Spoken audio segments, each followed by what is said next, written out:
In Los Angeles, forensics experts try to make sense of a photo shoot that crossed the line from daring to deadly.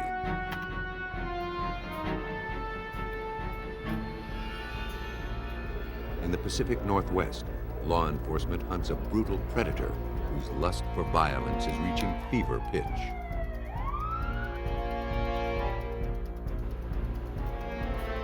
As detectives follow the footsteps of a killer, a double homicide investigation spurs an international manhunt. The law has no jurisdiction in the human mind, where a killer's twisted motives may forever defy police. But actions cannot defy science. Through forensics, detectives can track even the most deranged criminals and put an end to their lethal obsessions.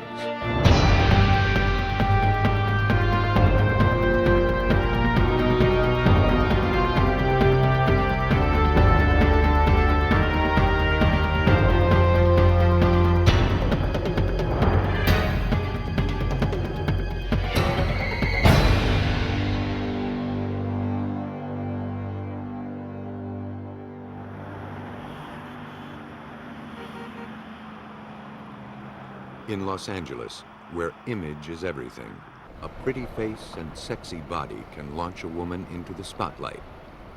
But not everyone makes it that far. In November 1995, a model went to a photo shoot and vanished. Days went by without a word. Worried friends and parents had no clue to her whereabouts.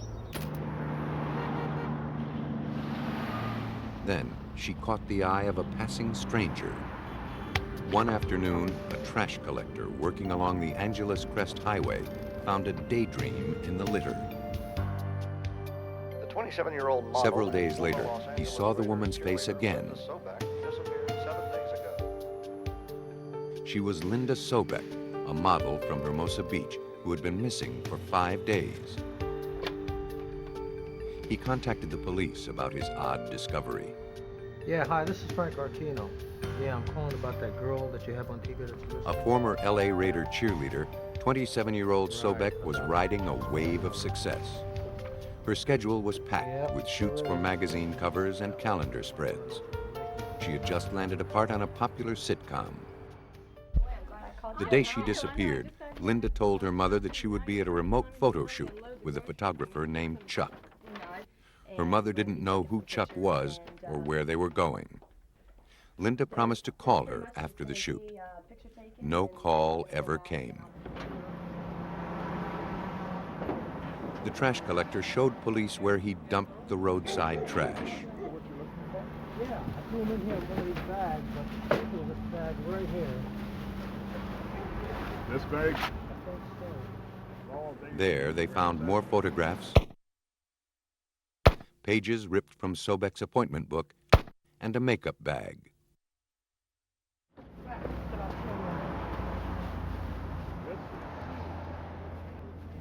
They also found a clue they hoped would lead them to the model.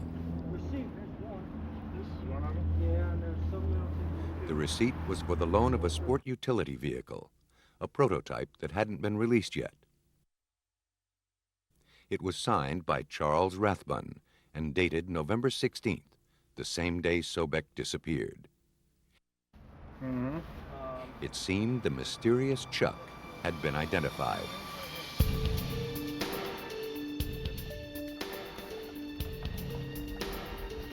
Rathbun, police learned, was a respected photographer who specialized in pictures of new cars.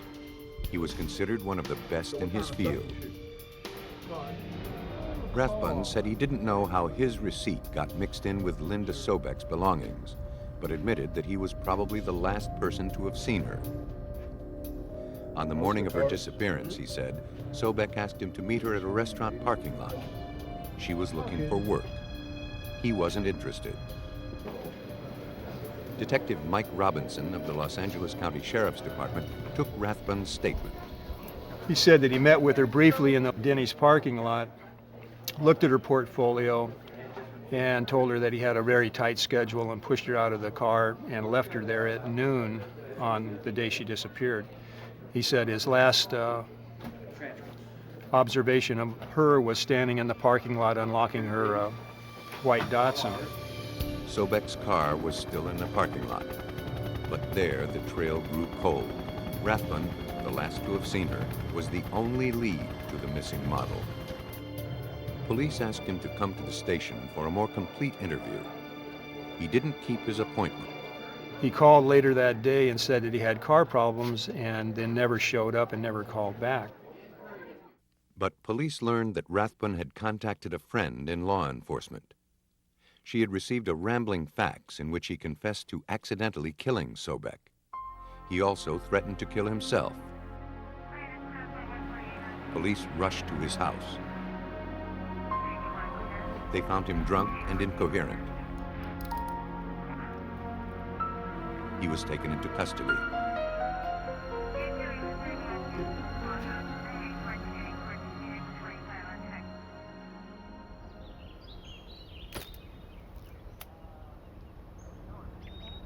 In jail, Rathbun gave police a second account of what happened. He admitted that he'd lied when he said he hadn't hired Linda Sobek. He recounted a tragic accident at a dry lake bed in the Mojave Desert. Rathbun wanted to photograph Linda taking the rugged prototype through its paces.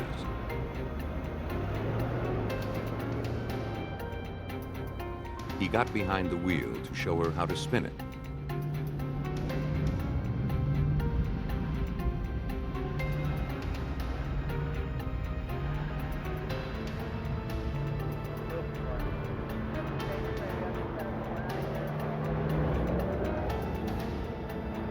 He claimed he had lost control of the 2.5-ton vehicle, and the rear end slammed into Sobek, killing her.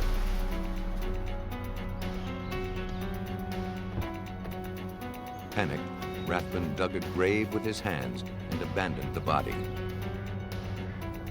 He said he was so traumatized, he couldn't remember where he'd buried her. Police didn't believe this sudden change of story. But with nothing more to go on, they couldn't refute his account. Flimsier alibis have held up in court.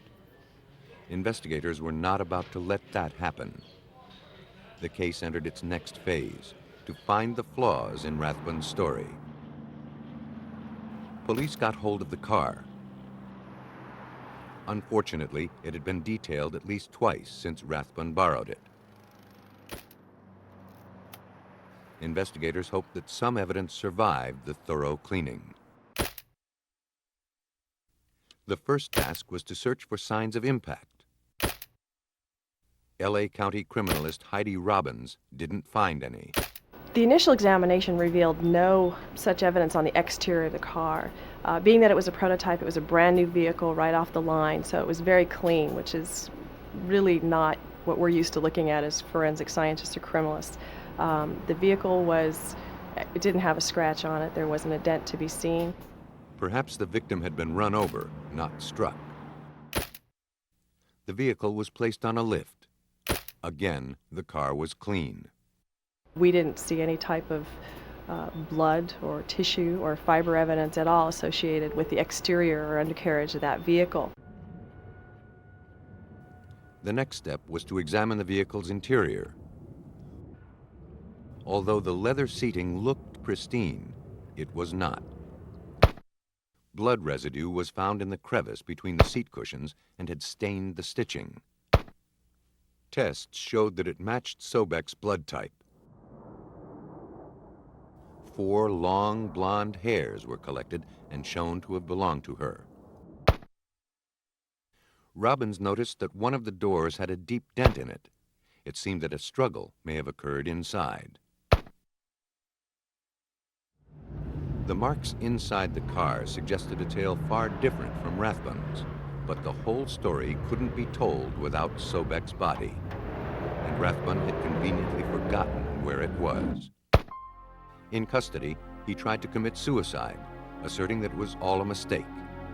He wrote in his own blood that he never meant to hurt anyone. The act could be read as either despair or cunning calculation. In an apparent attempt to prove his sincerity, 8 days after Linda Sobek had disappeared, Rathbun recalled where he had buried her.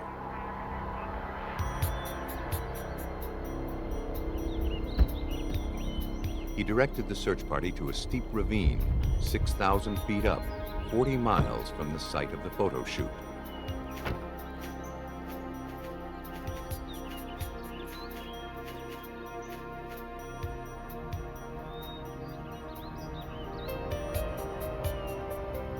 Buried more than a week, the remains would probably yield few clues about the factors that led to her death. It's always been my contention that Rathbun decided to contribute to our efforts on the day that he did because he felt that the body would be so decomposed that we wouldn't be able to determine those factors. For Detective Robinson, Rathbun's confession and suicide attempt didn't ring true. To him, the photographer was artfully controlling the investigation, meting out information too little, too late. His sudden recollection of the burial site was the latest example. Supervised by a forensic anthropologist, Robin's team carefully removed the body. Each rock from the top of the grave was numbered and cataloged. Inch by inch, soil was lifted from the grave, then sifted and analyzed. After 8 hours, investigators had their most crucial piece of evidence. 2 feet down, they found Sobek. Much to their surprise, the elements had spared her. There was very little degradation, and I think due to the coldness and that altitude and the ravine that she was buried in had such minimal amount of sun exposure, she essentially was refrigerated for those 9 days. Investigators surveyed the body. Had the victim been struck by a car, she would have had knee-level injuries. Her legs showed no broken bones or abrasions, but they did bear severe ligature marks. It appeared she'd been bound around the ankles. The condition of her clothes also suggested something more than a luckless accident and hasty burial. Most women are probably comfortable wearing a zip top somewhere maybe in the center of their chest. And Linda's clothing was zipped all the way up to the base of her neck. I thought that's a very unnatural position, and to me, when you see clothing that has a bit of an unnatural position, it indicates the possibility that there may have been some redress or some alteration of the clothing. The unnatural position of her clothes suggested that Rathbun had dressed her, possibly after her death. And apparently, by trying to wipe away evidence, Rathbun inadvertently created a second clue that revealed he wasn't telling the full story. She was a model. She wore makeup. She was on a photo shoot. And when she was recovered from that grave, there was a complete absence of any makeup or any residues thereof that we could detect in the crime scene. And that concerned me also. The condition of her clothing, makeup, and the marks around her ankles suggested that the victim wasn't just standing around before she died. Something else was going on, and it pointed to murder. Linda Sobek was photographed for the last time on the autopsy table. From marks on her body, the medical examiner could tell that she had been smothered. Hemorrhaging in the eyes showed the breath was literally squeezed out of her, and she hadn't gone without a struggle. Her wrist was sprained. She had been tied up. The physical evidence shattered Rathbun's story of a car accident. As the case went to trial, a first-degree murder charge seemed inevitable, but Rathbun wasn't finished. In a bid for a manslaughter conviction, he offered another account of what happened. His new version explained away all of the evidence. In what was now Rathbun's third rendition, he claimed that Sobek began to undress and strike erotic poses. He said she was a tease. She became upset when he took pictures of her. He set the camera aside and they started kissing, but she wouldn't let it go further. After things cooled down and she got dressed, Rathbun showed her how to make the car spin. But he was too reckless.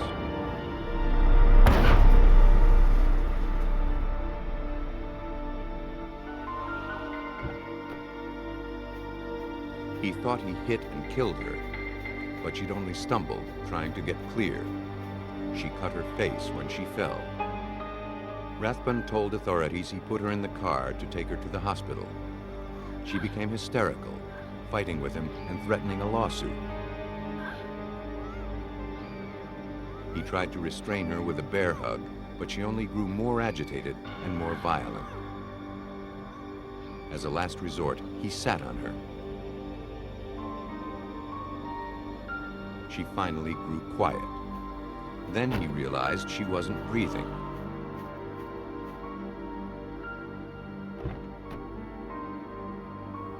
He pulled her out of the car to try to revive her, but she was dead. To explain the ligature marks, Rathbun said he then bound the model's ankles to better maneuver the unwieldy body back into the vehicle. He then buried her. It was a colorful story, but once again, it felt too contrived. I felt that in trying to answer every piece of evidence that the prosecution had presented, he sort of built a patchwork quilt that wasn't real square at the edges. It just didn't have the right form to it. If Rathbun could sell this fabrication to the jury, he'd likely get off with manslaughter. To prove his case, Rathbun provided the court with 5 rolls of film from the photo shoot. He explained that he had left them in the desert after the victim was killed. He had his brother retrieve them for him. 4 of the rolls showed Sobek modeling, but the 5th roll was almost unrecognizable. Rathbun explained that it contained the intimate photos of Linda Sobek that proved she was teasing him. But in the heat of the moment, he'd grabbed a roll he'd already shot. Not realizing, he took pictures of Linda Sobek over pictures of the Lexus interior. The harsh desert climate also had apparently affected the rolls, ruining the emulsion. Rathbun presented 13 distorted images of a woman in pornographic poses, double exposed over a car interior. And along with them, he served up a modified version of what happened. This version better explained the condition of the victim's clothes and makeup. At this point in time, the facts of the story changed. We had another version of the truth come out at this point, and it was suggested that her death actually resulted not from a vehicle this time, but from this consensual sexual activity that had gotten out of hand, a little too rough, and accidentally resulted in her death. These photographs were introduced to prove this latest version of the truth. Investigators set out to prove the photos were fakes. Detective Robinson felt the pictures were too damaged to be conclusive. He needed to determine if the Lexus and the woman in these photos were really who Rathbun said they were. He learned that several weeks before borrowing the Lexus, Rathbun had photographed a 1998 Oldsmobile prototype. The detective requested Rathbun's pictures of that car's interior from the manufacturer. Heidi Robbins brought the double-exposed images and the Oldsmobile interiors to the National Law Enforcement and Corrections Technology Center in El Segundo, California, for comparison. The agency provides sophisticated forensic imaging technology for law enforcement. The images were scanned into a high-speed computer and enhanced with graphics software. Before they could make sense, engineer Bill Repetto digitally enhanced their contrast, shadow detail, and color. The films are in really bad shape. In fact, a lot of the emulsion is missing. So the detectives really didn't have a full shot of the entire dashboard. Using our equipment, we were able to alter the contrast, do some sharpening, look for features that were hard to do in the conventional photographic process, but we can do it in real time on a computer. So I guess you're interested in finding out, is that a body part or is that part of the dashboard? Once the pictures were sharpened, Repetto sized and overlaid the Oldsmobile dashboard atop the damaged negative.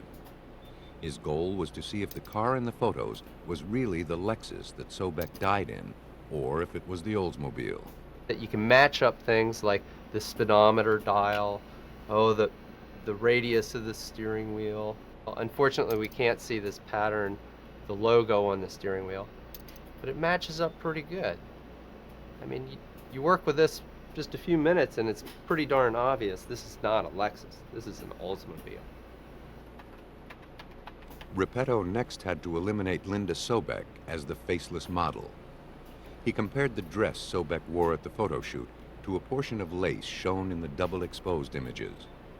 Because lace patterns repeat, it only takes a fragment of the material to point out a mismatch. Now in this image, you can see that there's a definite pattern here. There's a boot-shaped mark, you know, a vertical feature, and it bends over to the left, and that's repeated up here. The lace patterns were inconsistent. So were comparisons between Sobek's anatomy and the model in the photos. Rathbun's latest account was disproven. The defense, on their fourth and final version of the truth, when the defendant took the stand, had to go up and explain all the physical evidence findings and the circumstances surrounding the death. And in his testimony, he did initially state that this was the Lexus and that this was in fact Linda Sobek. And it was very powerful rebuttal testimony when the jury could see for themselves that not only was this not the Lexus, but this clearly was not Linda Sobek. Once again, the facts contradicted Rathbun's story. The jury didn't buy any of Rathbun's tales. Charles Rathbun was convicted of first-degree murder and sentenced to life in prison without possibility of parole. Almost from the start, the photographer was the focal point of the Sobek case. But when murder is more random, investigators must take a wider view. In Beaverton, Oregon, on the morning after Valentine's Day, 1981, police were called to a townhouse in a quiet neighborhood. There, they found the body of 18-year-old Julie Ann Reitz. She'd been shot in the back of the head with two .38 caliber bullets, apparently while running for her life. The medical examiner determined that she died between 3 and 4 a.m. As investigators processed the crime scene, Detective Dave Bishop gathered the first important clue. The telltale signs were that the victim knew whoever killed her. The door was unlocked, the stereo was on, there was a couple of wine glasses in the sink. Police searched the townhouse for any traces the killer may have left behind. No fingerprints were lifted, but technicians did recover hair and fiber samples. Upstairs, they found signs of a struggle. The bed was just totally tore apart, sheets everywhere, and it was just, I mean, it was obvious that, you know, there was a war up there. Stains on the sheets showed that a man with type B blood had had sexual relations with the victim. Within a week of the murder, detectives questioned over 150 of the victim's friends and acquaintances. Several mentioned an older man who had recently resurfaced from her past. He worked at a local club and dated her once or twice the year before. Reitz thought he was a little overbearing and decided they should just be friends. His name was Randall Woodfield. Randy had been an All-American athlete and was drafted by the Green Bay Packers for a brief stint in the NFL. He was an affable, fun-loving guy, but he was no Boy Scout. Police learned that he was on probation, having served 3 years for robbing joggers in Portland. Police arranged an interview with him. He vaguely remembered the victim, but said he hadn't seen her for months. Investigators found him candid and agreeable.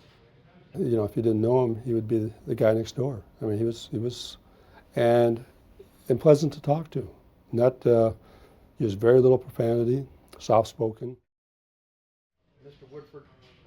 Woodfield was forthcoming about his past, but suspicions were raised when he refused to submit hair samples or take a polygraph test. 7 grueling hours of interrogation produced little information, but managed to wear him down. He finally agreed to let police search his apartment. I told the detectives the first thing that that when we went into the house to grab was the sheets off his bed, and because that was going to give us the hair and blood. Investigators got the hair sample they wanted from Woodfield's sheets.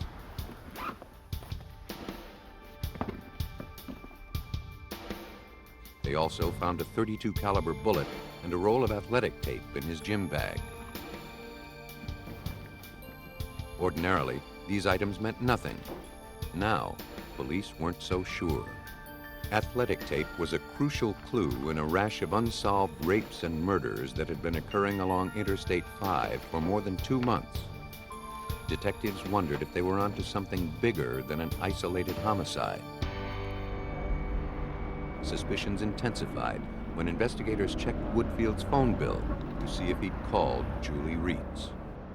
He was living with a young lady at that time, actually, who owned the house, and he was renting a portion of the house. I said, do you know whether or not he's made any phone calls to Beaverton? And her response was, probably, because I just got the phone bill today and it was over $200 and some. So he's called everybody. He obtained a copy of Woodfield's phone bill from his housemate. When he was on the road, Woodfield liked to stay in touch with former girlfriends, charging calls to his housemate's phone. Bishop searched the bill for Reitz's number. He didn't find it, but the other numbers on the bill formed a chilling pattern. But all of a sudden, as I'm going through this, it became very obvious that what I'm seeing is scary. It's the map of I-5. Beginning in December 1980, a predator hunted along Interstate 5 over 3 states, robbing roadside establishments, sodomizing and killing the young women who worked there. A task force had been set up to track the killer's movements, to gather the paltry clues. He was rigorously consistent, preying on strangers, leaving no prints.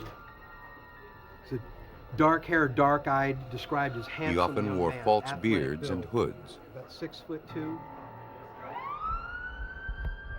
On January 18, 1981, 1 month before Reitz was killed, police and rescue were called to an office building in Salem, Oregon, several miles down I-5 from where Julie Reitz was killed. What do you got? Lisa Garcia and Sherry Hull had been cleaning an office when an intruder slipped in. The women were sexually assaulted. Both were shot in the back of the head. Astonishingly, Garcia never lost consciousness. Though groggy and confused, she was able to dial 911. A twist of fate had kept 2 bullets from entering Garcia's brain. Hull was not so fortunate. She died at the hospital. Detectives analyzed the office crime scene. They collected hair and fiber samples and 2 .32 caliber slugs. The evidence and the method of attack matched the profile of a killer who'd been creating a one-man crime wave. Oregon detectives believed they may have stumbled onto the trail of the serial killer who prowled Interstate 5. The I-5 killer's victims were always attractive young women with long hair. He would often bind their wrists with the same brand of white athletic tape. And when he killed, it was with bullets to the back of the head. Many robbery victims had caught a glimpse of him, but Lisa Garcia was the only one who had seen him kill. He was described as a white male in his 20s with dark, bushy hair. He wore an adhesive bandage on his nose, probably to distract his victims from noting his features. But police still didn't know who he was. He had committed more than 20 acts of rape and robbery and was already suspected of killing 5 women. Julie Reitz made it 6. Like the office building Garcia was shot in, Reitz's house was along the I-5 corridor. Garcia gave the I-5 killer a face. Reitz gave him a possible name, Randall Woodfield. The blood and hair samples gathered from Woodfield's apartment, bolstered by the paper trail of his phone bill, gave authorities enough evidence to go to Woodfield's home and arrest him for suspicion of murder as the I-5 killer. But to build their case, they needed as much evidence as they could muster. Lisa Garcia, the sole survivor of the I-5 killer's murderous attacks, was called in to identify him. Either in the yes or the no column if it's not the mayor on this sheet that I've given. Do what I say and you won't get hurt. Don't call the police. Where's the back room? Thank you. A lineup was arranged. Participants were asked to recite statements made by the I-5 killer. Stand up to the microphone, please. The circumstantial evidence against Randall Woodfield was strong. Indicated that are underlined. His physical description and movements matched the killer's profile. His housemate confirmed that he was out of the house on the nights the killer struck. The hairs from Woodfield's bedroom matched the strands found in Julie Rietz's bed and in the office building where Lisa Garcia was attacked. He had type B blood. Do what I say and you won't get hurt. Don't call the police. All the police needed was a credible eyewitness. Do what I say and you won't get hurt.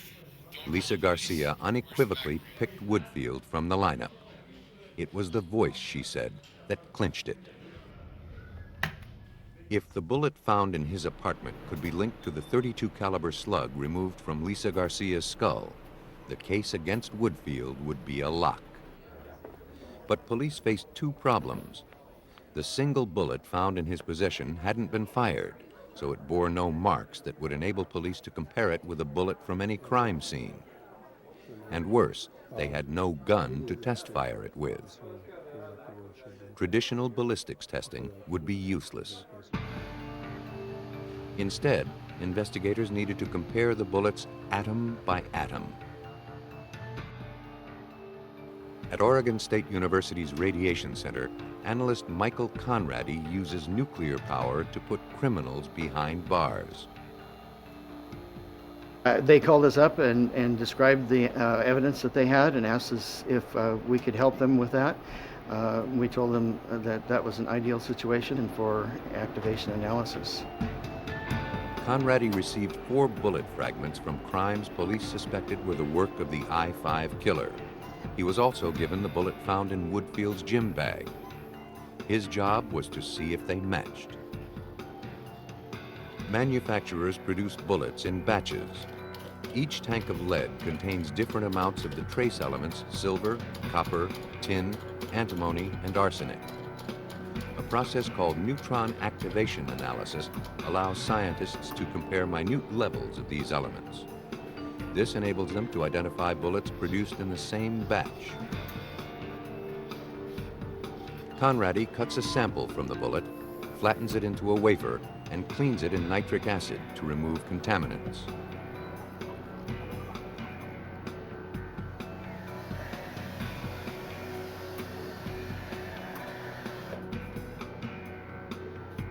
A pneumatic tube sends it on its 16-foot underwater journey to the core of a nuclear reactor. At the core, the sample is bombarded with subatomic particles called neutrons. Some of the atoms in the sample absorb some of these neutrons. The sample becomes unstable, releasing the extra neutrons in a burst of energy, in a process known as radioactive decay. Every element releases this radiation in its own unique and consistent pattern. By reading the pattern, the element and its quantity can be identified. Once the container is shuttled back to the lab, Conradi has to hurry before the radioactivity diminishes. Otherwise, he'll have nothing to analyze. I have a minute to get the sample out, decapsulated, and on the detector. He places the disc on a computerized sensor. The system produces a pattern showing the relative amounts of each trace element in his sample. If the unfired shot from Randall Woodfield's apartment matched the slug removed from Garcia, the suspect wouldn't be able to dodge a conviction. Gary, you got the IR for the Woodfield The samples yielded an identical pattern. Neutron activation analysis proved that the bullet fragments from the crime scene and the bullet from Woodfield's apartment came from the same batch. The bullet from his apartment matched the one taken from Lisa Garcia. Fiber, hair, and telephone records tied him to several other crime scenes.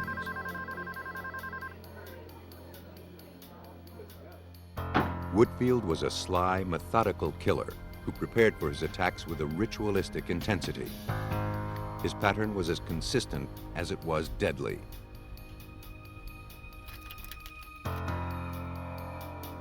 His formula for targeting random victims made him seem unstoppable. But then he broke his routine and turned on someone he knew. That ultimately led to his capture. Based on the evidence, investigators assembled the final hours of Julie Reed's. Mr. Woodfield would come to her house at approximately 3 in the morning, contact her. He had been drinking. Hey, Julie. Hi. How you doing? Asked if he could crash there for a while. Just thought I'd come by to see you. Yeah. She apparently agreed. They had a couple of glasses of wine. She put on some coffee. It's been okay because that's really all I have. Oh, yeah, that's great. Because I think that's all I have. Here, it's in here somewhere. Just give me one. At that time, he pulled the gun, took her upstairs, No, what are you doing? What is? raped her, sodomized her, and then coming down the stairs, shot her twice in the back of the head. Armed with an imposing forensics case, the prosecution was able to prove that Randall Woodfield was the I-5 killer. He was found guilty of murder, attempted murder, and 2 counts of sodomy. He is currently serving life plus 165 years in the Oregon State Penitentiary. A killer's motivations often lie beyond the scope of forensic investigators. Detectives must satisfy themselves with learning how, when, and by whom a murder was committed.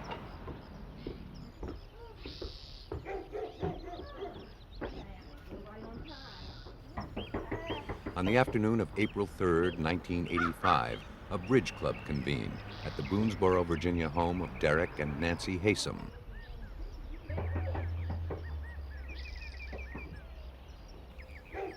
Though both their cars were in the driveway, neither 72-year-old Derek nor his wife answered the door.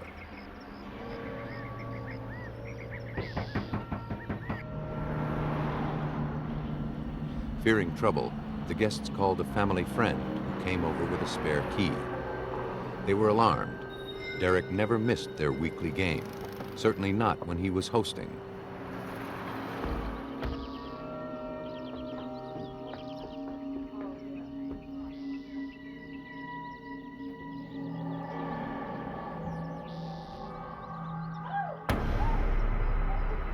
Inside, investigators from the Bedford County Sheriff's Department were faced with a gruesome scene. Anybody call the coroner yet? They determined that Derek and Nancy Hesome had been killed the previous weekend. Their throats were slashed, their bodies marred by numerous wounds. Detectives eliminated robbery as a motive for the killing.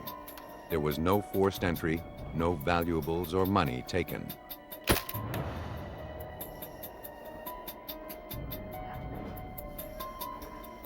The floors were smeared with blood. Investigators wondered whether the odd patterns pointed to a cult killing. Forensics expert Steve Rush was one of the first on the scene. The entire floor had been wiped in blood. All this kind of took me back because it was so unusual that somebody would, at that time I thought, play in the blood.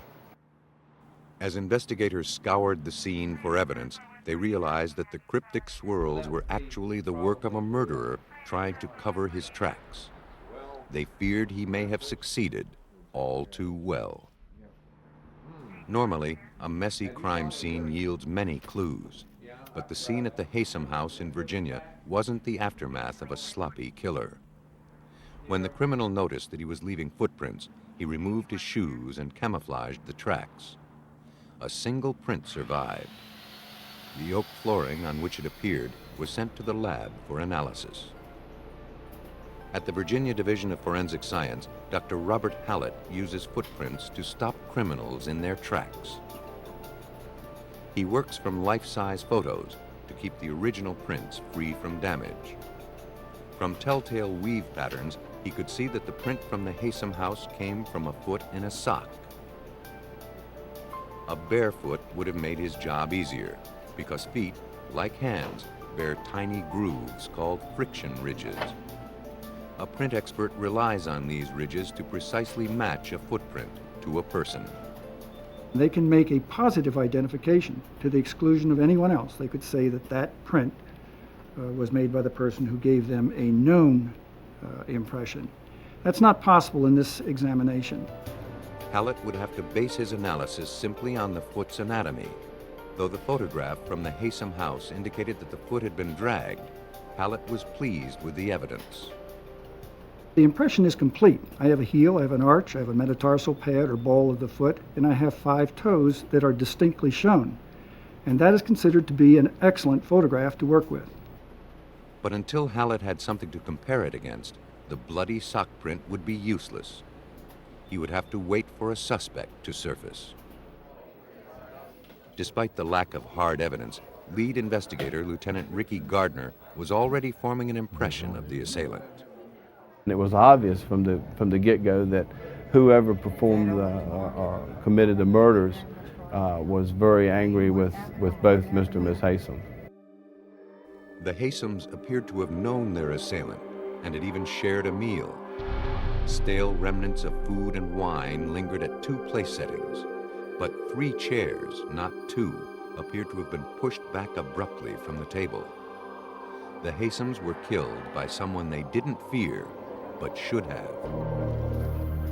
Gardner's team searched for any small clue they could find, any hint of the killer. They tried to elicit latent fingerprints by sealing the house and pumping it full of superglue fumes. Hours passed as they laboriously analyzed a house full of fingerprints. But out of the thousands lifted from every surface, no suspicious ones could be found. The killer left no fingerprints. Now investigators were out for blood, hoping to track the killer's movements by the bloody trail he left. To reveal subtle traces, the forensics team used luminol. The chemical combines with blood, even drops imperceptible to the human eye. When the light goes out, the luminol-enhanced blood glows under an alternate light source and filter. The luminol indicated to us one person coming out of the house, going down to the driveway, and appearing to get into an automobile. These were photographed and swabs were taken and was identified as blood. The victim's blood, tracked on the killer's socks, revealed only one set of prints. It confirmed a lone assassin. A more intense search continued inside to see what else the blood might reveal. Once again, they pored over every inch of the house, looking for telltale clues of the killer's movements. Through most of the house, the luminol told investigators nothing they didn't already know. Then, in the bathroom, the chemical revealed one single drop separated from the rest. The killer failed to completely wash it away. Detectives supposed it came from the killer's own wound. Testing showed that the droplet was type O. It could not have come from Derek, who was type A, nor Nancy, who was type AB. If the killer had bled elsewhere in the house, his blood would have been mixed with the victim's and been rendered unidentifiable. The careful killer had left a vague trail, but no hints about the motive. Investigators questioned friends and family, asking each where they'd been on the weekend of the murder and checking every story. No suspect surfaced. They hoped that the Hesome's daughter, Elizabeth, could provide information, since she had only recently left home. A freshman at the University of Virginia, she was an extremely bright young woman, educated in Swiss and English boarding schools. She described the Hesomes as warm and loving parents. She couldn't imagine who would want them dead. Elizabeth said that she and her boyfriend had been in Washington, D.C. when the murders occurred. She was able to provide movie stubs from the weekend. In checking her alibi, Gardner obtained their hotel and car rental receipts. The documents raised more questions than they answered. The car rental receipt showed they'd driven 669 miles, but the round trip from Charlottesville to D.C. is only 240 miles. when I went to Charlottesville to talk to Elizabeth, I confronted her with the fact that we had learned of this, and she stated that they had done a lot of traveling and had gotten lost on several occasions. And I'd say, you have to get major lost to have that many miles on a car. It was inconceivable that they racked up an additional 429 miles in 2 days of city driving, unless a trip to Boonesboro was added to the equation. Gardner contacted Elizabeth's boyfriend to hear his side. Jens Soring, a German citizen and son of a diplomat, shared Elizabeth's intellect and international background. The Jefferson scholar hardly seemed the violent type. Like Elizabeth, he said they had put the extra miles on the car when they got lost while sightseeing. Suspicions peaked when Jens refused to supply a blood sample or foot impression, claiming his involvement might endanger his father's diplomatic status. Police arranged a second interview with Jens. He never showed. Instead, Elizabeth's half-brother found a note in Elizabeth's apartment. In the note, Jens explained that he and Elizabeth, weary of the investigation, had left town. He asserted his innocence, claiming that he was not a violent person. A search was conducted. Jens and Elizabeth could not be found. Well, since you've read, you already know. They're not coming back here. Several days later, Jens's car was located 340 miles away at Newark Airport. Detectives believed that the couple had fled to Europe. With their international backgrounds, Elizabeth and Jens would have no trouble covering their tracks abroad. Interpol was notified, but had no recourse. No charges had been filed, no evidence against them had been gathered. The investigation came to a screeching halt. All police could hope for was that one day soon, the couple would slip up and resurface.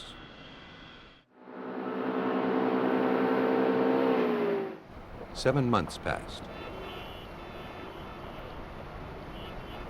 The prime suspects had fled to Europe.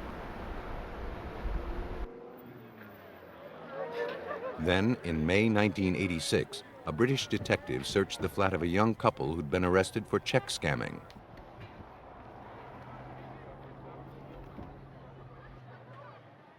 Browsing through a box of their love letters, he realized that they were guilty of more than fraud.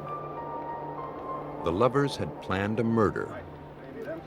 The letters and diary told a far different story than either Jens or Elizabeth had shared with police back in Virginia. Elizabeth had loathed her parents and their smothering involvement in her life. She particularly resented their intent to separate her from Jens. She wanted them dead. Would it be possible to hypnotize my parents, she wrote, do voodoo on them, will them to death? Why won't my parents just lie down and die? I despise them so much. Jens wrote that he was willing to help concoct a scheme to pull it off. A constable from Scotland Yard contacted Detective Gardner. And he says, I understand you may be interested in Jens Soring or Elizabeth Hesome. And I'm going, yeah? All the time, you know, I'm sliding up in the chair a little bit more. And he says, were her parents murdered?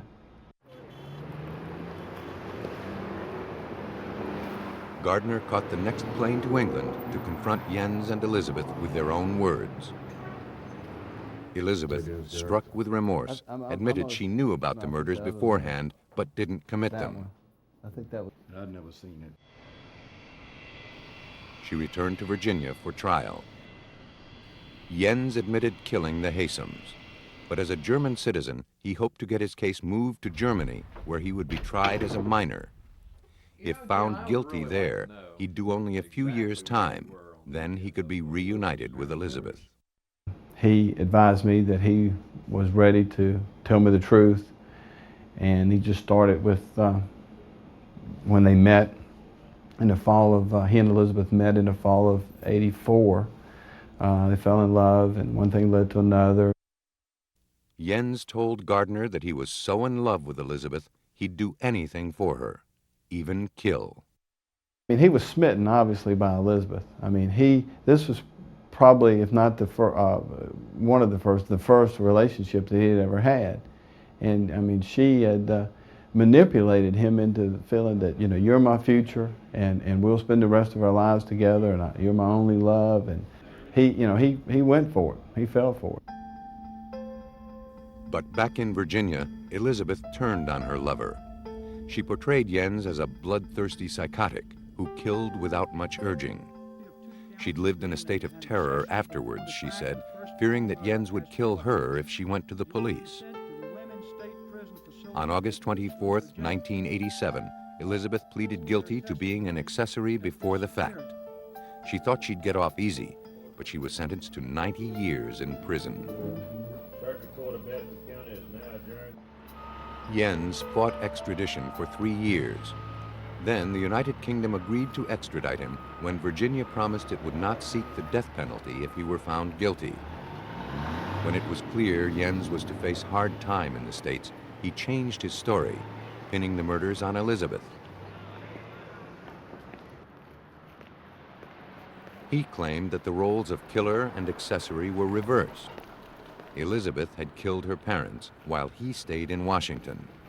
He'd lied about it until now to protect her. Jens was a good storyteller, but forensics would provide the definitive account.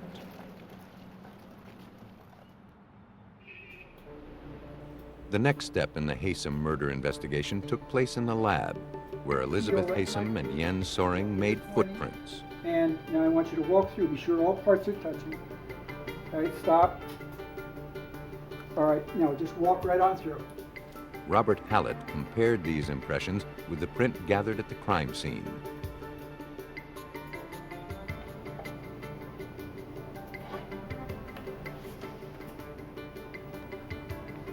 Transparencies were made of the prints. Hallett drew parallel lines through each image to compare them. A distinguishing feature appeared on the photograph of the bloody print. The ball of the killer's foot formed a plateau between the second and third toes. Following the line, Hallett found a striking similarity with Soring's footprint. It exactly touched those same two positions on the impression of Jens Soring. However, when that parallel line, keeping it equidistant all the way across, came to this position for Elizabeth Hesome, the pad, the metatarsal pad, was significantly below, quite a bit below. Elizabeth's print didn't have this feature and was eliminated. Hallett tested Jens's print further. This is the impression that we're trying to determine as to who made.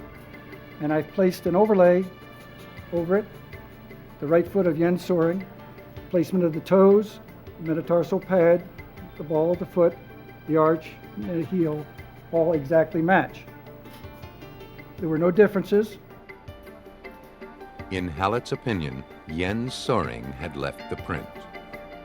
The foot that made that impression was either that foot by Jens Soring or someone that had a foot exactly like his, and I've never seen such a condition to exist. Next, a sample of Soring's blood was tested against a single droplet found on the floor of the Hesome's bathroom. They matched. Both were type O. Soring couldn't get around the evidence in the case. A single sock print and one wayward drop of blood indisputably put him in the house on the night of the murder. His own letters spoke of premeditation. I'll get it. At trial, an account of the murder was pieced together. Jens and Elizabeth had met in school, but the Hesomes didn't think Jens was good enough for their daughter. They had been threatening to use their influence to have Jens expelled from the university. Come on. Determined to stay together, Jens said, he and Elizabeth made a plan. While she created an alibi in Washington, Jens drove to Boonesboro to kill her parents. They invited him in. He made a final plea to keep dating their daughter. Derek Hesome refused. He swore he'd do everything in his power to keep them apart. That's when Jens lost control. He pulled the knife he'd purchased that day and killed the Hesomes. For his crimes, Jens Soring was found guilty of first-degree murder and given 2 life sentences. Forensic science can't explain a killer's lethal obsessions, but detectives and the scientists they rely on are driven by obsessions of their own. In the field or in the lab, they are on a mission to stop killers, no matter how long it takes.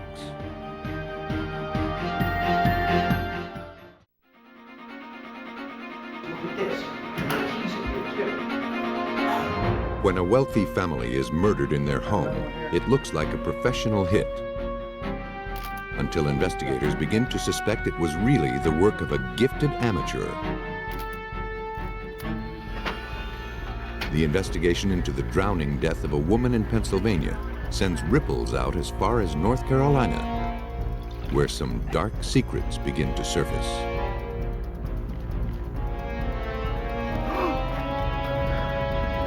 Detectives on the case of a murdered woman get more than they bargained for when they uncover a sinister family business. Every family has its problems. Every household has its secrets. But when the skeletons in the closet are real, forensics is called upon to get to the bottom of those family plots.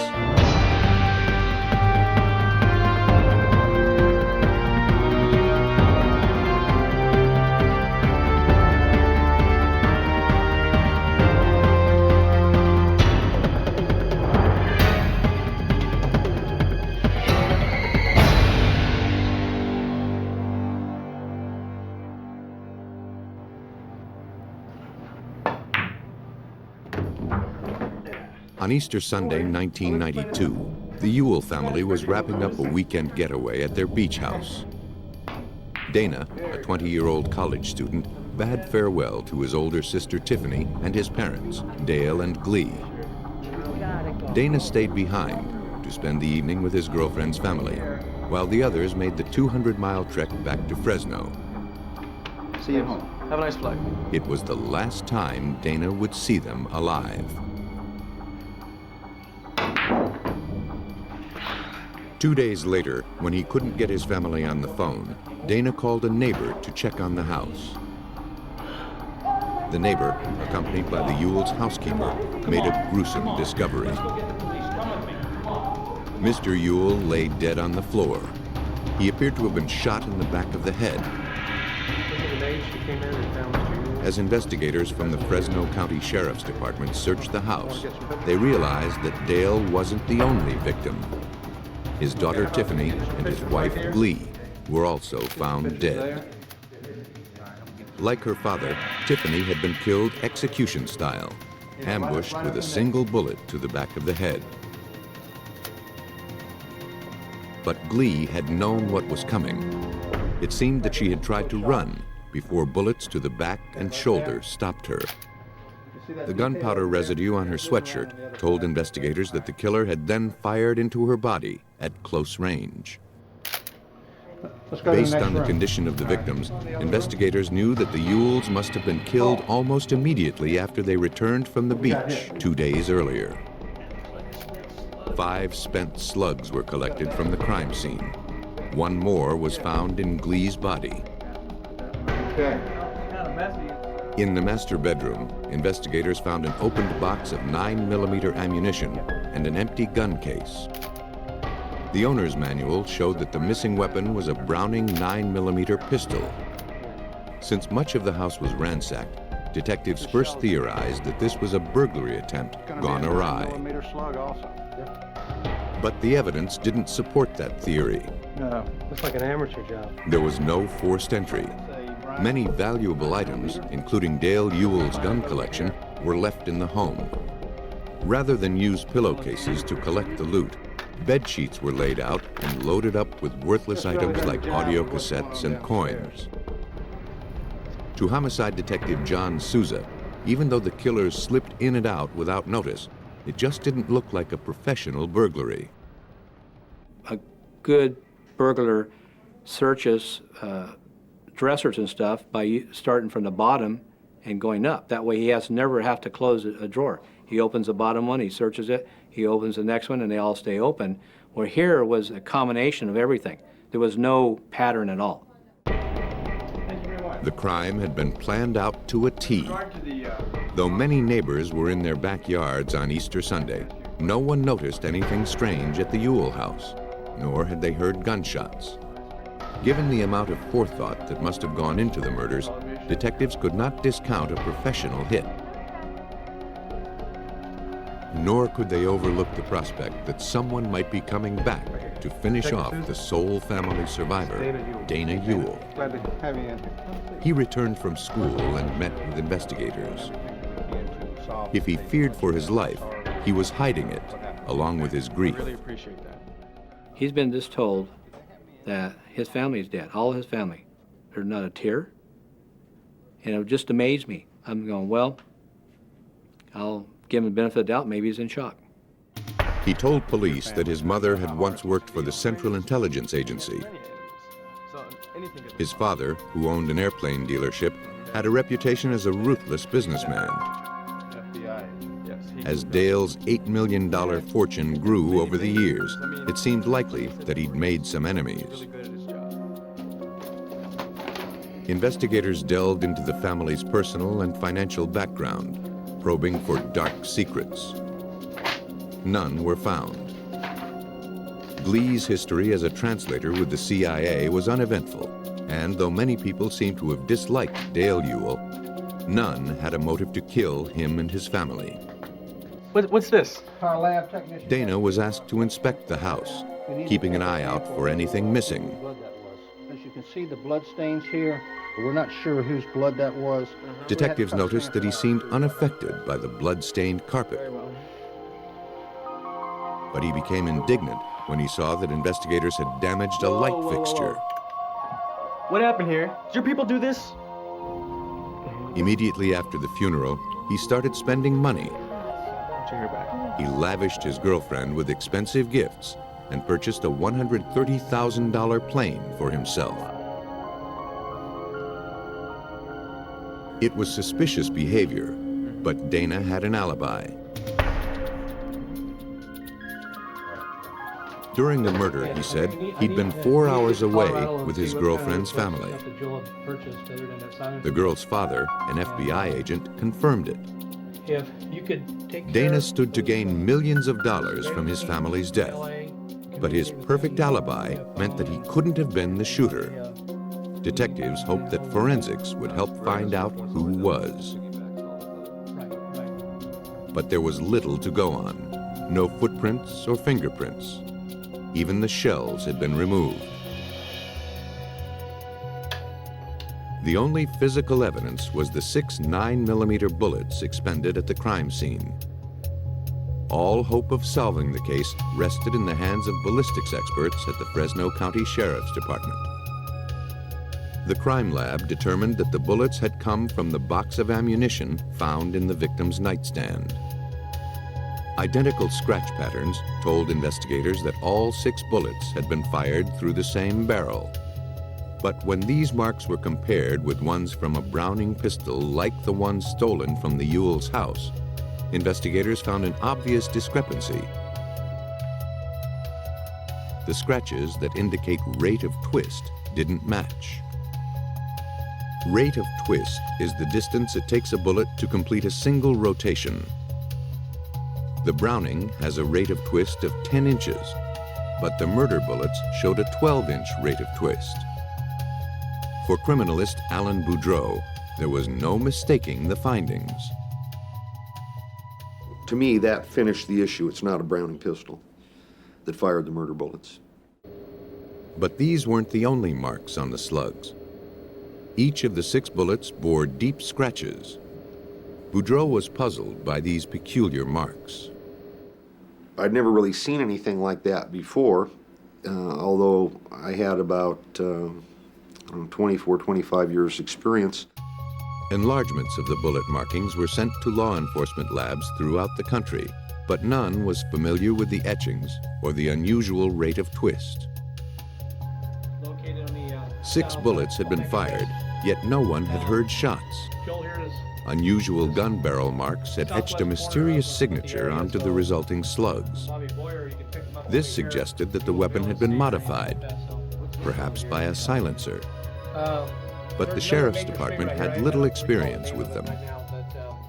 I've never come across where someone had used a silencer. Silencers not, I mean, they're used and you see them on TV a lot, but I think it's more movie drama than actually in real life. Silencers are not used in crimes, and so that was kind of unusual in itself. Before, Souza had only theorized that murder was the motivation. If a silencer had been used, he now had the physical proof. You got a silencer, you got a killer that came to the house to kill people. That was the sole purpose. After their ballistics analysis, investigators studied the microscopic residue from Glee's sweatshirt. It's common to find gunmetal residue near close-range shots, but this one contained an unusual mix of rubber, steel wool, and bright yellow fibers. The forensics team couldn't identify the source of these materials, but knew that they had somehow been used to modify the weapon. Their findings corroborated the silencer theory.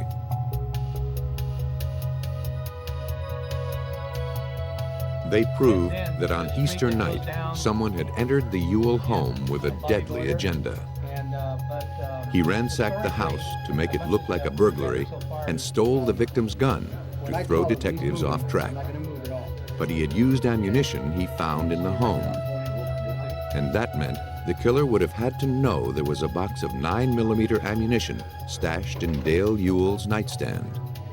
Only a handful of people had intimate knowledge of the house, and 3 of them were dead. Detectives probed more deeply into Dana's background. College classmates at Santa Clara described him as a preppy, clean-cut loner, obsessed with wealth. So it was odd, they thought, that he'd been best friends with a student named Joel Radovsich, who was nearly kicked out of school for stealing furniture. Joel seemed defensive with investigators. He told them that he barely knew Dana. His whereabouts on Easter Sunday could not be confirmed. Look, I already told y'all I know. I don't know anything about it. Surveillance on Dana showed that Joel moved into the Ewell home 2 months after the murders and lived there until the following October. During that time, Dana paid his friends bills and treated him to thousands of dollars worth of helicopter lessons. Yet when Dana was asked about Joel, he denied knowing him. Detectives had caught both young men in a bald-faced lie. They needed to find out what else they might be lying about. More than a year after the triple homicide of a wealthy Fresno family, detectives still didn't have enough evidence to prove that Dana Ewell and Joel Radovsich were involved. And the pair was well aware of that fact. When Dana returned to Santa Clara the following spring, they communicated only through beepers and payphones. Dana was skilled at dodging the detectives. Dana was always looking over his shoulder, very cautious. He would go to the Jet Center in San Jose Airport, and they had insulated booths, payphone booths, and most of the calls were from those. And you couldn't even stand outside the booth and hear what was being said. Joel wasn't as careful. He was overheard telling Dana that he was worried about what the investigators might have on them. Unfortunately, it wasn't enough to tie the young men to the murders.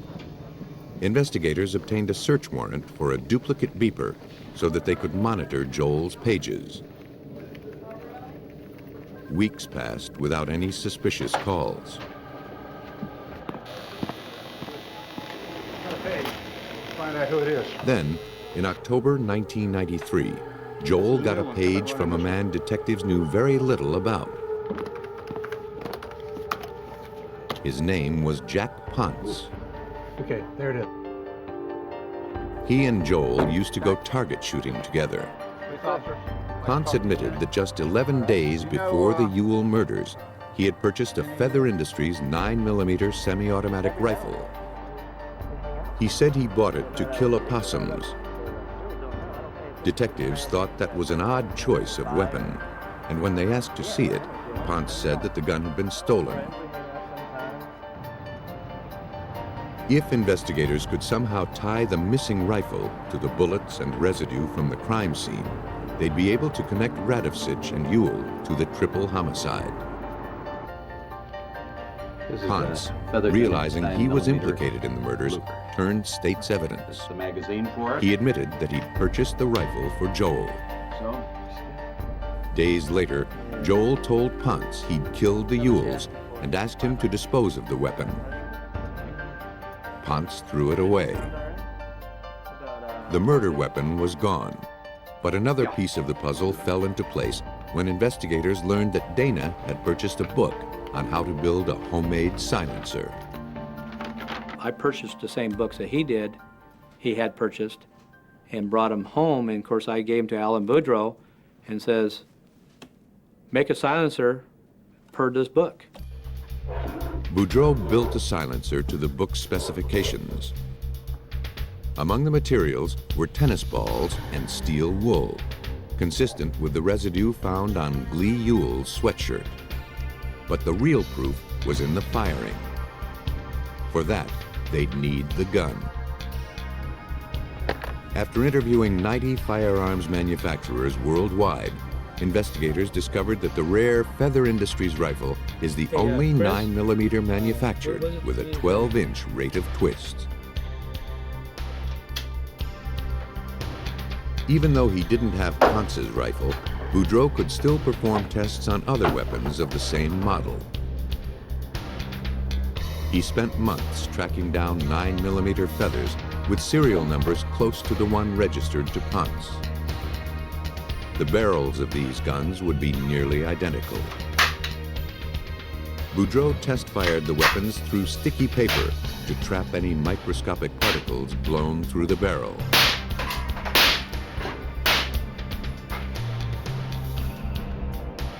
This trace evidence was compared to the residue found on Glee Ewell's clothing. The unusual yellow fibers, the rubber particles, and the steel wool were an exact match. And it was not difficult to reasonably conclude, yes, there is tennis ball material on Mrs. Ewell's sweatshirt, and it's consistent with the silencer that I constructed based on the information from Detective Souza. The test bullets closely matched the characteristics of the murder bullets.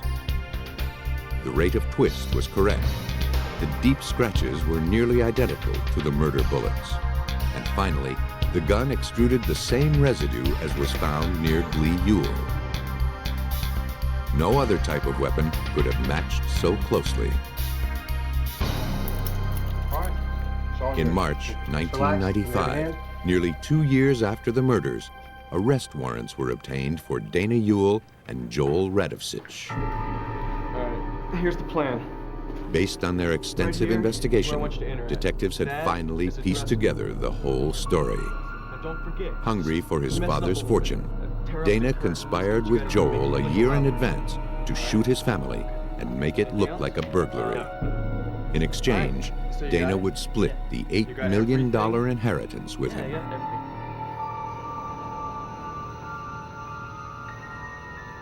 While Dana established his perfect alibi 200 miles away, Joel slipped into the Ewell home with a spare key. He shot Dana's sister and mother first, then waited for Dale. They'd figured that without the weapon, they couldn't be tied to the murders. But as cleverly as they'd planned, Dana and Joel's designs weren't bulletproof. Neither man ever confessed. In May of 1998, Ewell and Radovsich were found guilty of 3 counts of first-degree murder and sentenced to life in prison. In the Ewell case, creeping suspicions undermined a tight-lipped conspiracy. Elsewhere, a murder investigation was triggered by an innocent comment. Allegheny County 911, what's your On verdict? November 7th, 1994, police in Pennsylvania responded to a 911 call from a distraught man named Timothy Bosowski. Calm down, sir. Calm down. What's your address? Lee, we got a detail in Ross Township. It's a white female found in a hot tub. His wife, Mary Ann, had lost consciousness in the hot tub. He couldn't resuscitate her. Police arrived to see paramedics attempting to revive her. What happened this evening? Their efforts failed. Is she gonna be okay? I was inside, she was out here in the hot tub, and I saw her, and I just... Her heart stopped as she was rushed to the hospital.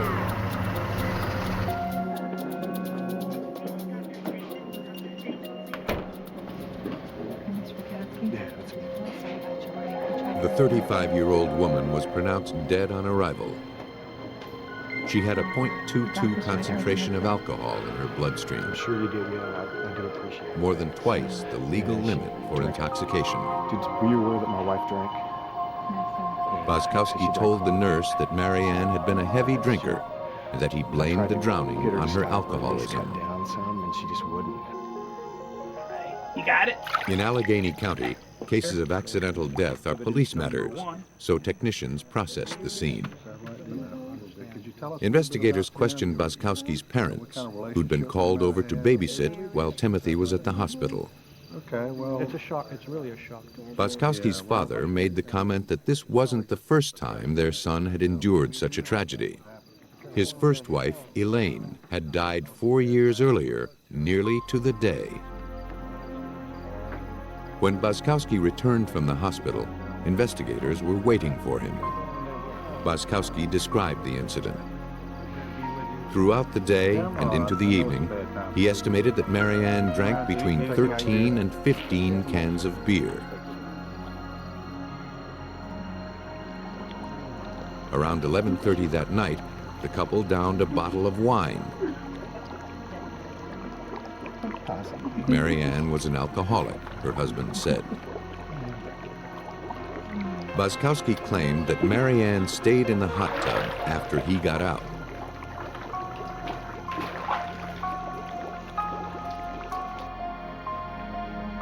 When he next saw her, he said, she was lying on her side in the water. Detectives searched the house. They found beer in the refrigerator and a bin of empty cans. But these cans were completely dry inside and had obviously been collected over several days.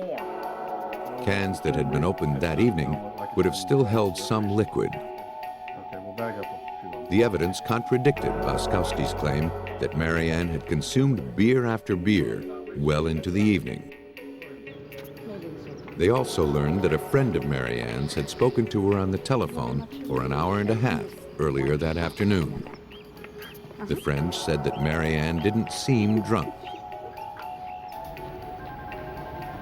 The more detectives learned, the more they suspected that Mrs. Bosowski's death was no accident, but a case of deadly déjà vu.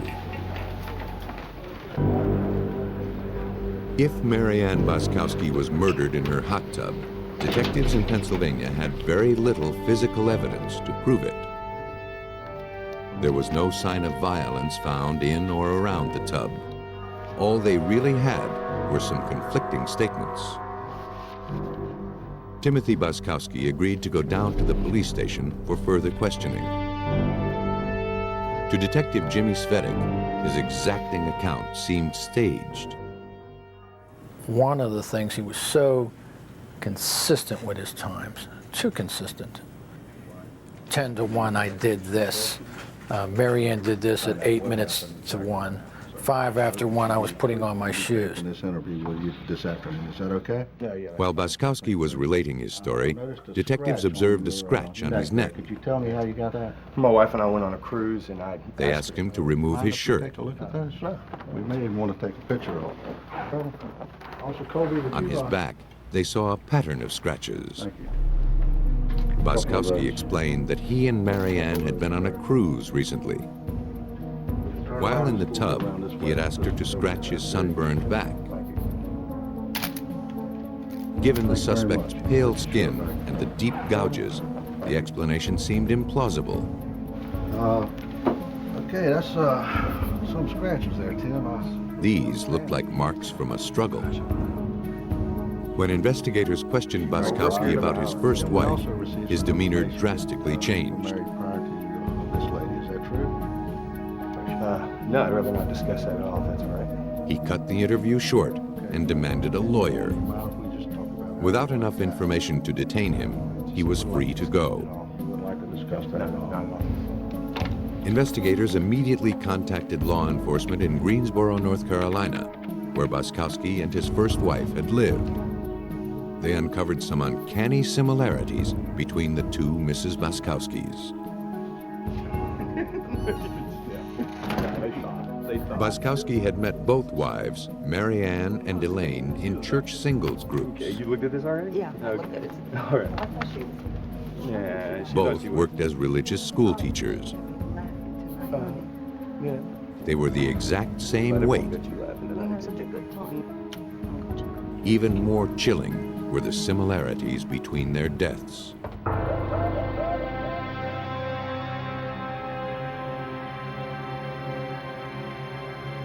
According to North Carolina police, Bosowski had called 911 on a Sunday night in November, just as he had done in Pennsylvania. Paramedics arrived to find Elaine on the bathroom floor with her husband attempting CPR. Okay, so we're here. Can I ask you a few questions about what happened last night? Sure. Bosowski claimed that his wife had been drinking heavily that evening, fell unconscious in the tub, and drowned. Do you know where? Okay, you were listening to music. Was that on a tape? Though detectives in North Carolina were suspicious, they didn't have enough evidence to disprove the husband's account. So you performed CPR? Cause of death was left blank on the death certificate. Bosowski was never charged. I tried to get her to stop, but I mean, you know. Now, 4 years later, detectives in Pennsylvania were faced with the possibility that their case would end the same way. To bring it to trial, you need more than just suspicion. You need a case. You got to put the evidence together, and everything has to be there. And they just didn't have what they needed.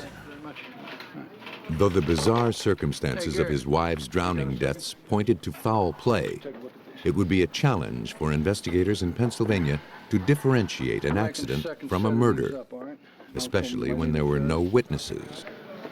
Unless Mary Ann's body had a compelling story to tell, Bosowski would have just washed his hands of another suspicious death. The autopsy began with an inspection of the body. There was no evidence of external trauma, just a few fresh bruises. But the bruising wasn't enough to disprove Bosowski's story. The paramedics might have caused them. The body was next examined for signs of drowning. To Allegheny County Coroner Cyril Wett, it was evident that something had cut off Mary Ann's breathing, but it wasn't water. These lungs were not wet and heavy at all. And if she had drowned in this tub, I believe that there certainly would have been a fair amount of water into the lungs. The victim had sustained hemorrhages in her eye and the back of her tongue. The muscle tissue of her neck had sustained deep bruising. All of these were telltale signs of death by strangulation. The coroner concluded that after a rough struggle, someone had wrapped his hands around the victim's neck and squeezed the life out of her. The findings in Pennsylvania caught the attention of John Butts, chief medical examiner of North Carolina. He wondered if Bosowski's first wife, Elaine, had also been asphyxiated 4 years earlier. The autopsy reports showed no indication that she was, but the original examiner might have missed the telltale signs, enabling Bosowski to get away with murder. Elaine's body had been long buried, but photographs remained. Investigators hoped they'd be enough to rectify a grave oversight. 4 years after Elaine Bosowski died in her bathroom, investigators in North Carolina finally had their chance to prove that she'd been murdered. Medical examiner John Butts noticed a strange mark on one of the photographs taken at her autopsy. One of the important pieces in the puzzle of this case involved some distinctive bruises that were present on Ms. Bosowski's lower chest, upper abdominal region. This was the set of linear or elongated bruises that are illustrated in this photograph. These parallel bruises, called railroad tracks, matched the shower door railing in the Bosowski's bathroom. At autopsy, their significance was overlooked. But knowing how Timothy Bosowski had allegedly killed his second wife helped Butts find clues to the death of his first one. She was literally squeezed to death. This bruise was produced when this woman's abdomen, upper chest region was pushed or compressed down onto the shower track, and again it was our feeling or our conclusion that that's actually the mechanism of her death. Based on what North Carolina investigators had turned up, detectives in Pennsylvania looked for more similarities between the two cases. They learned that both of Bosowski's wives were planning to leave the marriage. Neither had yet canceled their life insurance policies that named their husband as beneficiary. It seemed Bosowski felt that killing his wife would solve his financial and romantic problems.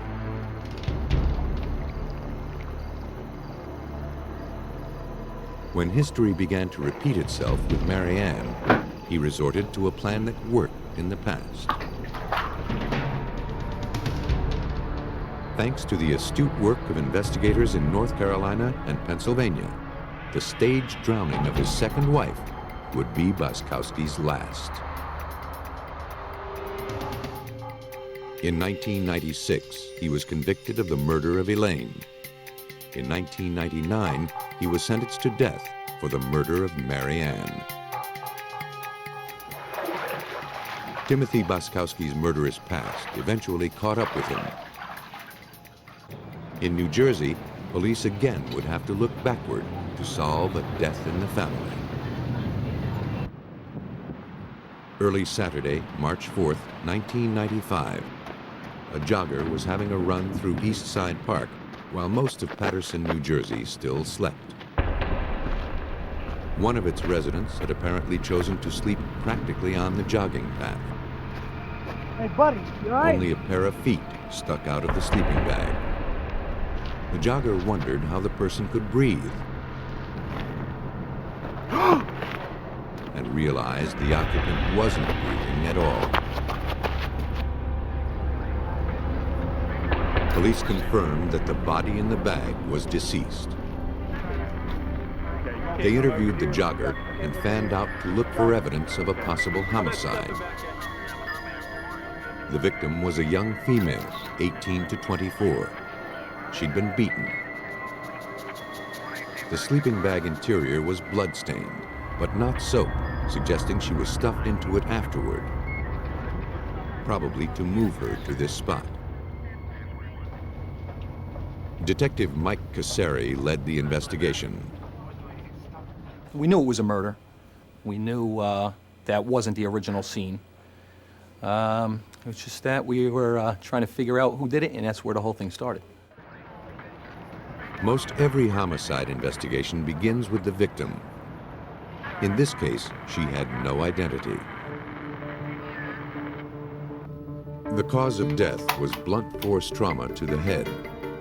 The medical examiner found no sign of sexual assault. The blood-stained portions of her clothes were carefully cut away, and the blood tested against the victim's own. If some of it didn't match, investigators hoped that it could be used against a suspected culprit. But all the stains matched the victim's blood. They found neither hide nor hair of any potential suspect. At the New Jersey State Identification Bureau, the victim's fingerprints were run through APHIS, the automated fingerprint identification system. It compares prints from police files all over the country. Within hours, it found a match right in New Jersey. The victim was 18-year-old Tara Carter. Her prints were on file because she had once been arrested for shoplifting. Her parents had moved out of state, but police found her closest relative, her sister. They brought a photo of the victim. See if you see anybody you recognize. A friend came to help because she couldn't bring herself to look at it. Yeah, I recognize her. They made the ID. Now there was no doubt. Sure. Tara Carter was dead.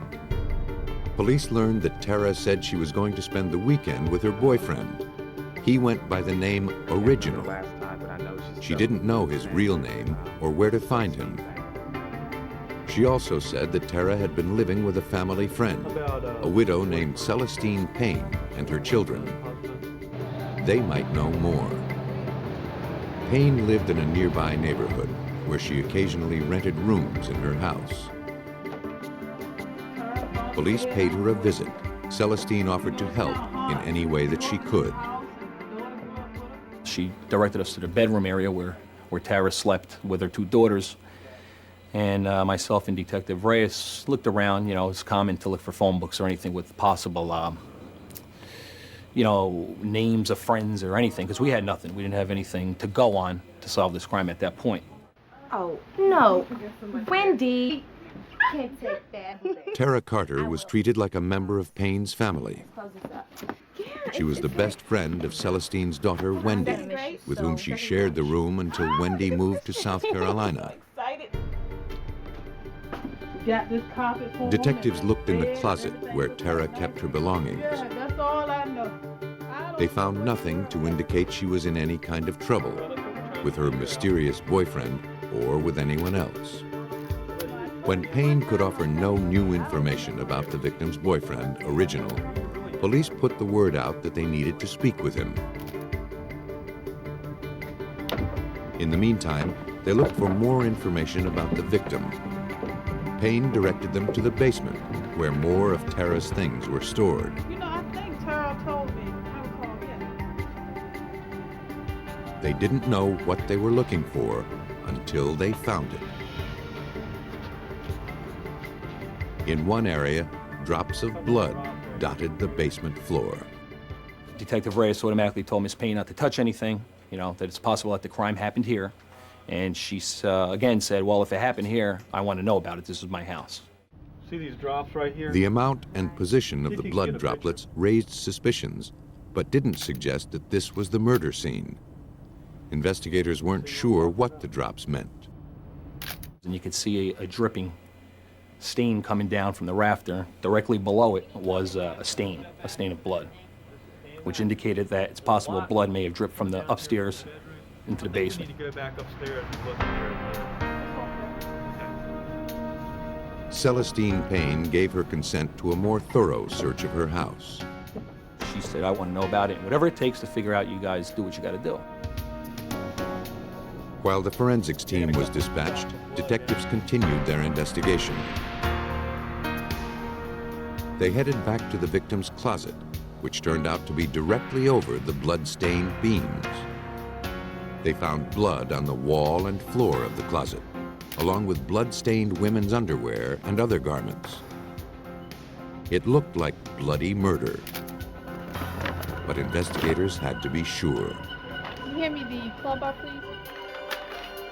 Samples were collected and sent to the New Jersey State Police Central Lab, where genetic markers in the blood were scrutinized. These proteins, inherited from our parents, don't change. Though not as precise as DNA testing, genetic marker testing is often sufficient because certain markers are more rare than others. Senior forensic scientist Cynthia McSweeney analyzed the samples from the closet. And I was able to determine that this blood stain was consistent with only 3% of the black population. That 3% included the victim, Tara Carter. The evidence proved that she had met her death inside the house. We just got a few questions. Celestine Payne accompanied detectives to the station for questioning.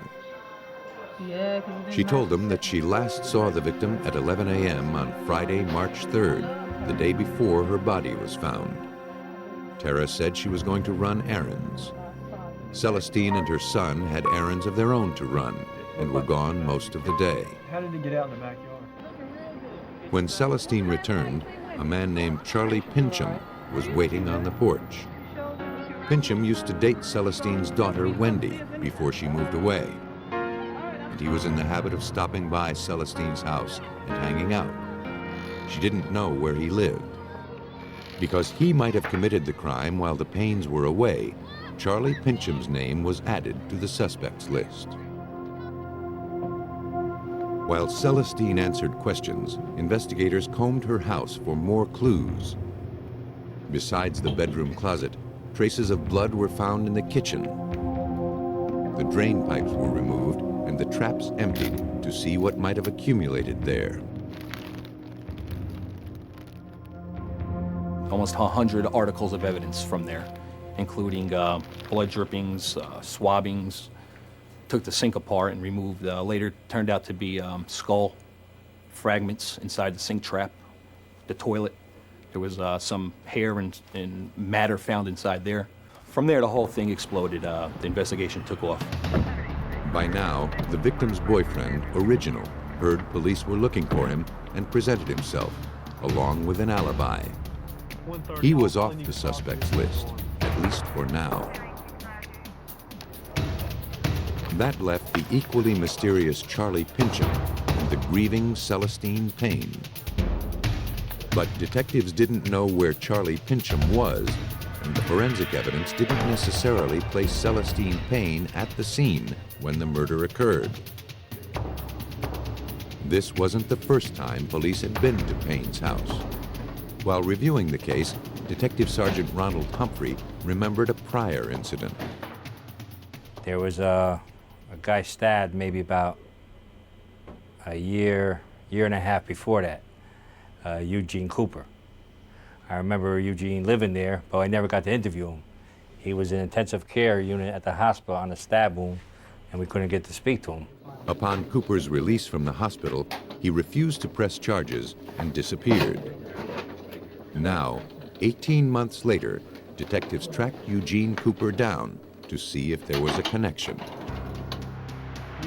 Cooper told them that while he lived in the house, Celestine wanted him to sign his life insurance policy over to her. He didn't do it, but let on that he had.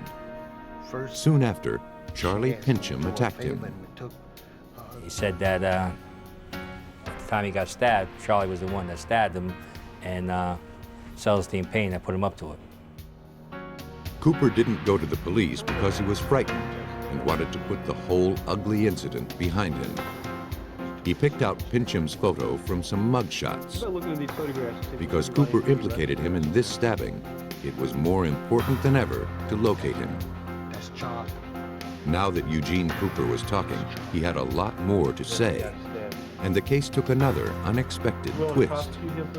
He told police that Celestine had set several fires at her house for the insurance money. He also admitted that he helped Celestine move a body, but it wasn't the body of Tara Carter. Tara Carter had been found dead in a sleeping bag, and the investigation into her murder began to disclose other skeletons in Celestine Payne's closet. Hey, honey. According to Eugene Cooper, the death of Celestine's husband, Alfonso, years earlier, may not have been accidental. Prior to his death, Alfonso Payne had been suffering from severe hypertension and gout. He was being cared for by his wife, Celestine. In 1991, his body was found in a field across town. At the time, Alfonso's death was considered to be accidental, that he was doing drugs, wandered away, and collapsed. Now, 3.5 years later, Eugene Cooper told New Jersey police that he'd helped Celestine and her children dump Alfonso Payne's body on the other side of town. With Cooper's new information, detectives pulled Alfonso's medical records and autopsy report. They found that before his death, he had been too ill to even get out of bed, let alone get across town. The autopsy showed that the drugs in his system at the time of death weren't those prescribed for his medical condition, but high dosages of 5 kinds of tranquilizers and antidepressants, all prescribed for Celestine. Hey, can you lift the bed up? Yeah, sure. Investigators had enough to get another search warrant for Payne's home. They found that besides the policy on her husband, Alfonso, and for fire damage, Payne also managed to get one on Eugene Cooper, even without his signature. It appeared that Celestine Payne may have killed her husband, and once again, insurance seemed to be the motive. They also found a policy on Tara Carter's life. Looks like a couple of insurance. This was strange because, like Cooper, she wasn't related to Payne. The policy provided a possible motive, Eugene Cooper, I don't but not recognize enough that evidence to arrest Celestine for murder. You have the right to talk to a lawyer and have him present with you while you're being By questioned. this time, Charlie Pincham had been found and arrested for stabbing Eugene Cooper. Eventually, he admitted to it, saying that Celestine Payne put him up to it. Then, investigators asked him what he knew about the Tara Carter murder. He said he was there and tried to stop it, but Celestine Payne killed her. Afterward, he admitted helping her move the body, using a car she rented. They had what they needed to arrest Celestine Payne. Put your hands behind your back. Then they tracked down the rental car. Cynthia McSweeney tested the trunk for traces of blood and found nothing. But her job wasn't finished. Her tests of the liner below the trunk carpet yielded different results. When I analyzed the liner and did get a positive result, I began to think that perhaps the person had tried to clean up the area but had not done a thorough job. As before, a genetic marker analysis of the blood proved it belonged to the victim, Tara Carter. Its presence in the trunk of a car rented by Celestine Payne linked the suspect to the crime. You've got a pretty good racket. Despite the evidence, she flatly denied any wrongdoing. I know he lied. Like He many wanted me women to- who kill, she hoped her charm could mask her guilt. Talk to a lawyer and have him present with you while any questions. Detective Michael Casari didn't buy it. Celestine was a devious woman. She would look at you and say, "Child, I didn't do this murder," and almost melt into you. You know, I had nothing to do with this. I would never hurt anybody. And she's using her kids to kill people, including her own father. She's killing her friends. She's killing family people. She's evil. That's only one word to put, an evil woman. She passed that evil on to her daughter. Oh, no, thank you. Investigators learned that while Wendy pretended to be Tara's best friend, she also pretended to be Tara, at least long enough to sign a life insurance policy in Tara Carter's name. Oh, yeah.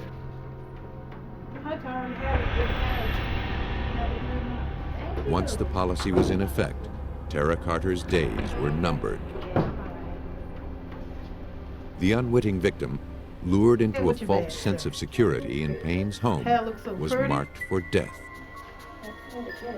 You look pretty. Well. It came quickly. Pincham admitted using a crowbar. Her body was stashed in the upstairs closet until it could be bundled and moved safely without being detected. Ultimately, the forensics clinched the case, and even Celestine Payne couldn't deny it. The bloodstains, the financial motive, and the opportunity all pointed to Payne, her daughter Wendy, and Charlie Pincham. When faced with the evidence, they plea bargained.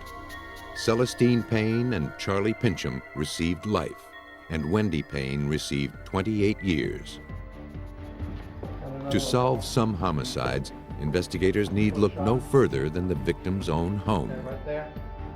But just because a suspect is a relative doesn't mean the case will be solved with relative ease. A killer in the home will take greater care to cover his tracks. It's up to forensics to make sure that deadly secrets don't stay buried in family plots.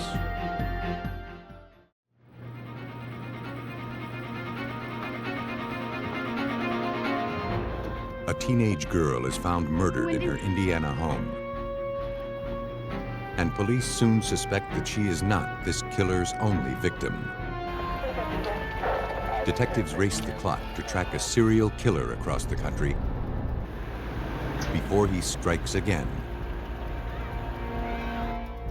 Someone is targeting elderly women in a gated California community. With no witnesses and little physical evidence, investigators struggle to find a link between the murders. For homicide investigators, it's difficult to predict when and where a serial killer will strike next. But with the help of forensic examiners, they can isolate tiny clues that can lead them to the killer who is driven by bloodlust.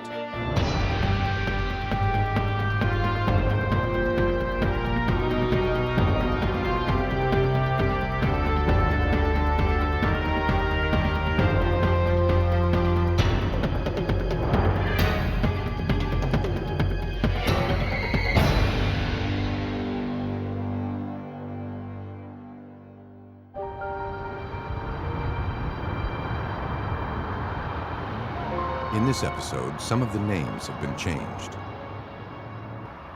An hour's drive south of Chicago, Griffith, Indiana is home to 18,000 people.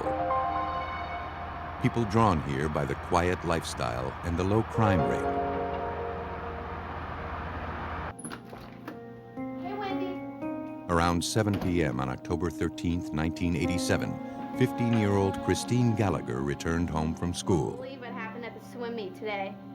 She called out to her older sister, Wendy, but there was no response. Hey, Wendy.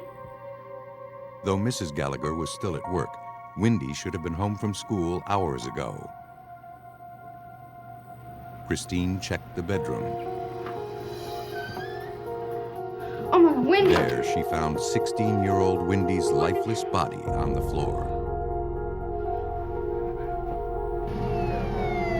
Griffith police and crime scene units were immediately dispatched to the Gallagher apartment. The distraught teenager was taken to a squad car as police made their way into the residence.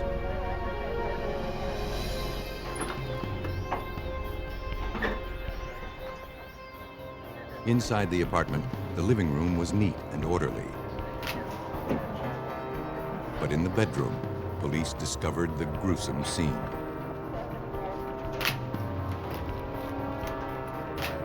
The semi-nude victim had been gagged, her hands tied behind her back with a bedsheet.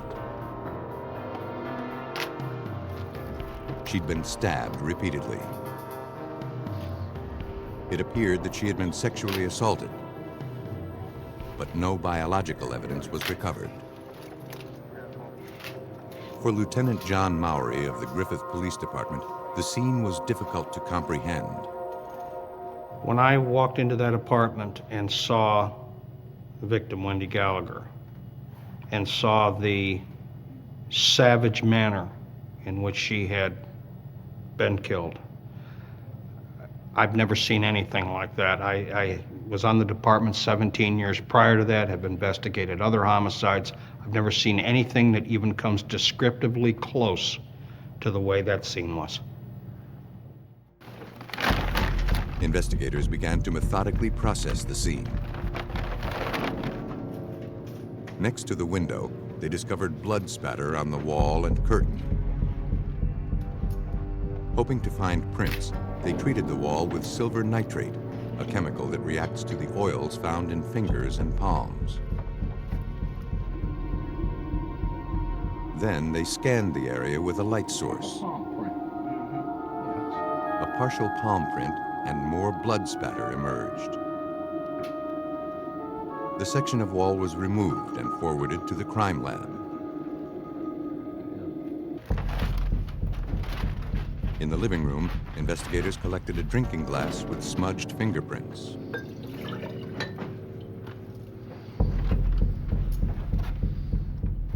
They also found a denim jacket hanging on the back of a chair.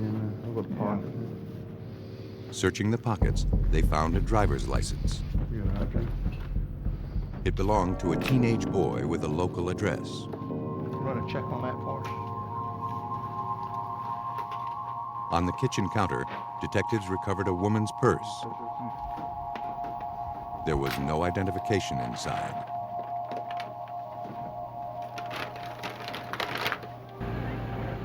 Outside, Christine told police that her father had dropped her off after a school swim meet.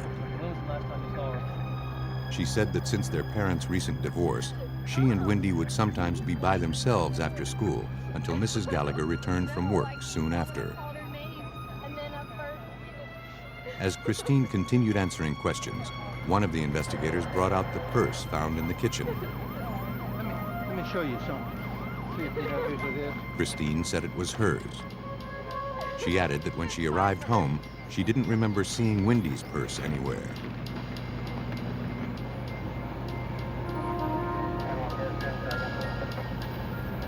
Then, Mrs. Gallagher returned from work and learned about the murder.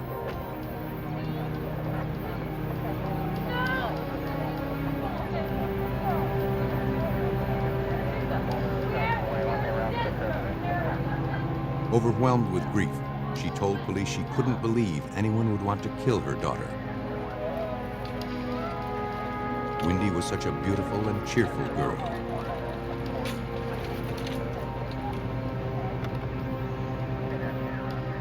When shown the ID from the denim jacket, the Gallaghers recognized the boy immediately. He was Wendy's boyfriend.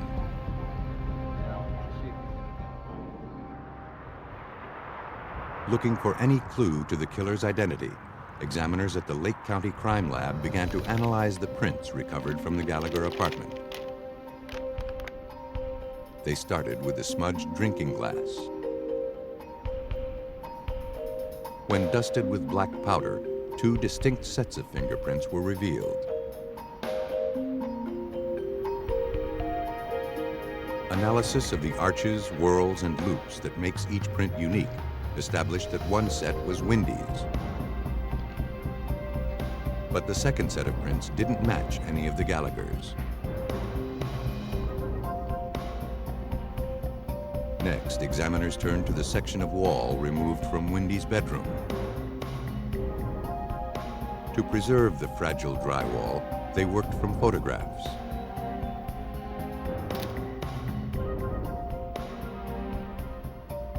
Again, the partial palm print didn't match samples taken from any of the Gallaghers.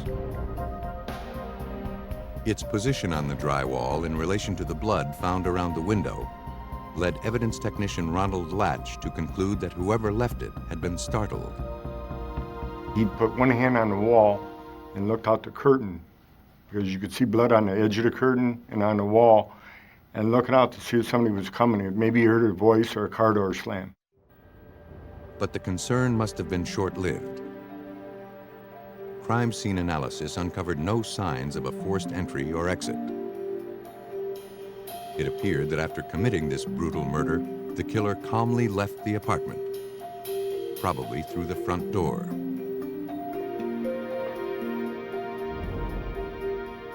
Convinced that the unidentified prints were the key to revealing the killer's identity, investigators ran them through APHIS, a computer database that holds millions of fingerprint records.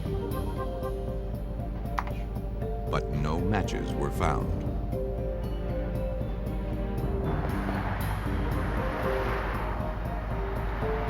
Detectives turned to Wendy's boyfriend for answers. They wanted to know why his jacket and ID were found in the Gallagher's apartment. Come in today at E-Car. In my coat pocket. The teenager explained that Wendy had been cold that day at school. He'd loaned her his jacket and she'd worn it home. It's your girlfriend's house. He said he was home with his parents during the time of the murder. Walking home, school when she was cold, so I took it off and let her have it. He also told police he had no idea who could have hurt Wendy. She was very popular at school, where she was an honor student and a pom-pom girl.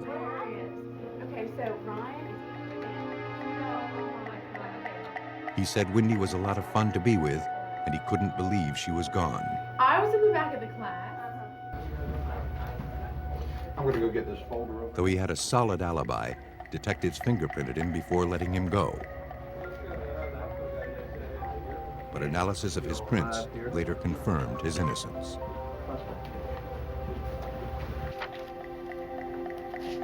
Police spent the next several days interviewing dozens of Wendy's friends and neighbors. Over 50 potential suspects were developed, but fingerprint analysis eliminated all of them. Or clothing that was... According to Detective Carl Grimmer, tensions in the small town grew as the investigation hit a dead end. And there's the top of their... Within the community of Griffith after this occurred, there was a lot of fear. We didn't know who we were looking for. We didn't know if we were looking for somebody that lived in our town, somebody in a neighboring town, or if it could have been a drifter. Let's see here, Ms. Laird. But a week after the murder, police got a solid lead. A woman in Chicago had found Wendy's missing purse.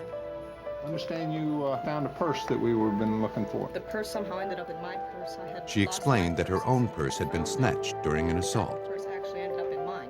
Yes, sir. When it was later recovered from a dumpster and returned, she opened it and found Wendy Gallagher's purse and ID stuffed inside. Then she'd heard about the murder in Griffith. I was walking home down an alley and this car pulls up.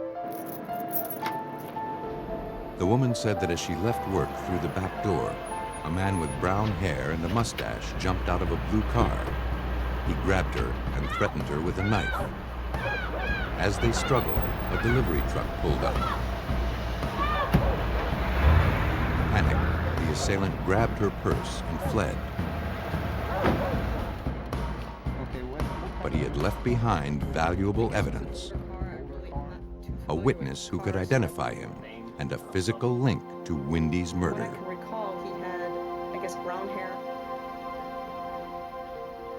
Police quickly released a composite sketch of the suspect, along with a description of his blue car. Over the next several weeks, they received many leads as a result, but none of them panned out. Despite the lack of progress, investigators refused to give up. Everybody who had walked into that crime scene that night and saw Wendy, that's all the incentive you needed to keep going, to find out who had done that to her. Griffith detectives had a composite sketch and fingerprints that could prove murder. But until they could identify their suspect, that evidence was meaningless. And all indications suggested that Wendy Gallagher was not going to be this killer's last victim. The victim from Chicago is the one. Several months had passed with little progress in the murder case of 16-year-old Wendy Gallagher. Though Griffith, Indiana police had a composite drawing of their suspect and prints recovered from the murder scene, his identity and his whereabouts remained unknown. Detective Grimmer. As they struggled to keep the case alive, an improbable lead was called in by police in Pasco County, Florida, located more than 1,100 miles away from Griffith, Indiana. That's correct. Yes, method of operation. While investigating the homicide of a 14-year-old girl there, Florida police believed that a resident had uncovered a connection to Wendy Gallagher's unsolved murder. Who's your lead detective on this case? That resident, Diane Collins, had just moved to Pasco County from Griffith, Indiana. As details of the Florida murder were made public, Diane immediately noticed similarities to the homicide in Griffith. The frighteningly familiar details compelled her to contact the police. I was very much struck by the fact that this was another young teenage girl who was murdered in her home after school hours, just as Wendy was in the community I had just left. Griffith police were skeptical that such a tenuous lead could impact their case, but they had little else to go on. They asked Pasco County investigators to forward the case files.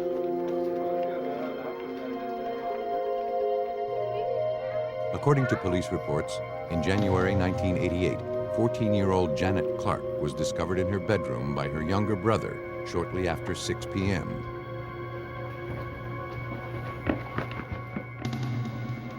He and Mr. Clark had just returned home from running an errand. Janet had been home from school just a few hours. When police arrived, they found Janet's partially clad body gagged and bound, her hands tied together with a bed sheet. She'd been viciously knifed and raped. No prints had been found at the scene. And while DNA evidence was recovered during autopsy, investigators had no suspect to link it to.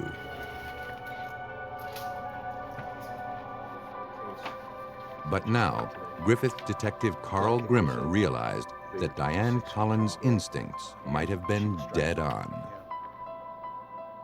We thought it was a long shot that the two cases could be connected. But when we sat and studied the photos, studied the crime scenes, we became stronger and stronger in our belief that they probably were connected.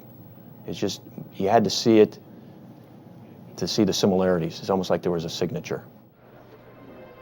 Believing they were now searching for the same killer, the two departments began exchanging information. Pasco County, Florida police intensified their investigation. One of the Clark's neighbors recalled a man in the neighborhood around the time of Janet's murder. She had never seen him before. She described the man to a police sketch artist as being in his late 20s, with dark hair and a mustache. She believed that he was driving a late model red Corvette with Missouri license plates. Though the description of the vehicle was different, Griffith police couldn't ignore the striking similarities to their suspect. For Detective Mowry, there was little doubt that a serial killer was on the loose. Time definitely was our enemy. We knew from what we had seen thus far how savage this person was. So we were virtually racing against the clock. We wanted to apprehend him as quickly as we could to prevent him from hurting anybody else. But police knew that tracking a multi-state killer would be difficult. Until he struck again, all they could do was wait. And they feared this killer wouldn't make them wait very long.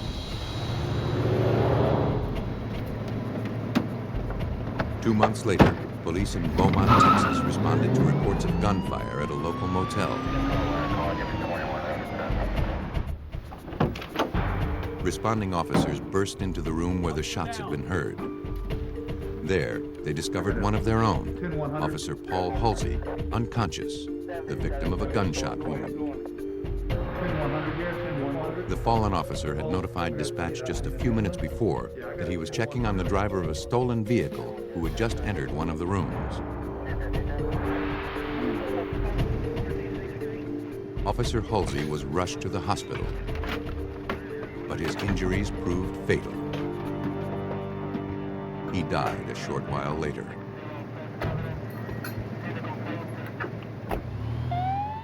A witness at the motel stated that he heard gunfire and looked out his window. He saw a man with dark hair and a mustache speed away in a red Corvette.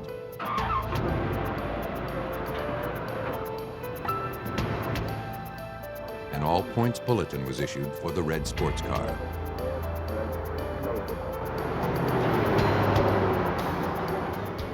And within a few minutes, dispatchers reported that the vehicle had been spotted. The sports car was able to elude police for more than 20 miles.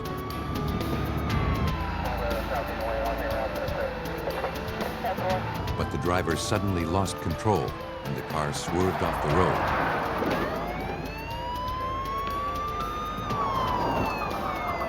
He fled into a wooded area on foot and disappeared.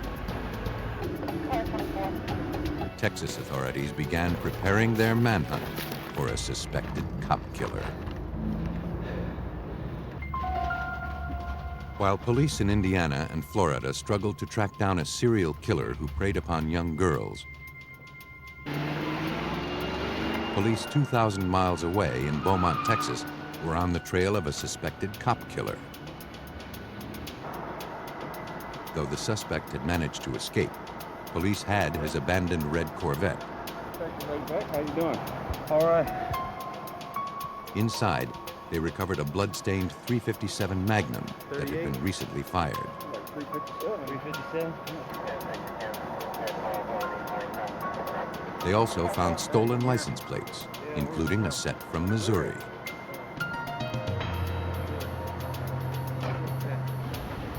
Now their focus was on finding the driver.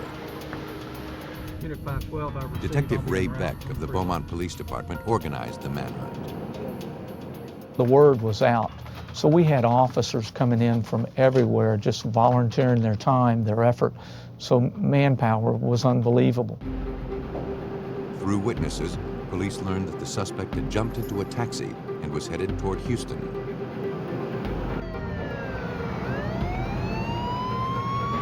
Officers quickly caught up with the cab. Taxi drivers, get out of the car! Taxi passenger, get your hands up!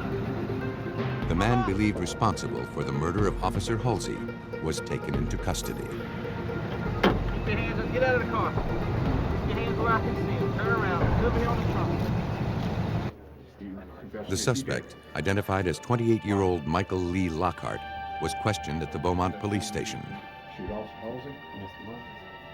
He immediately confessed to shooting Officer Halsey, but offered no explanation.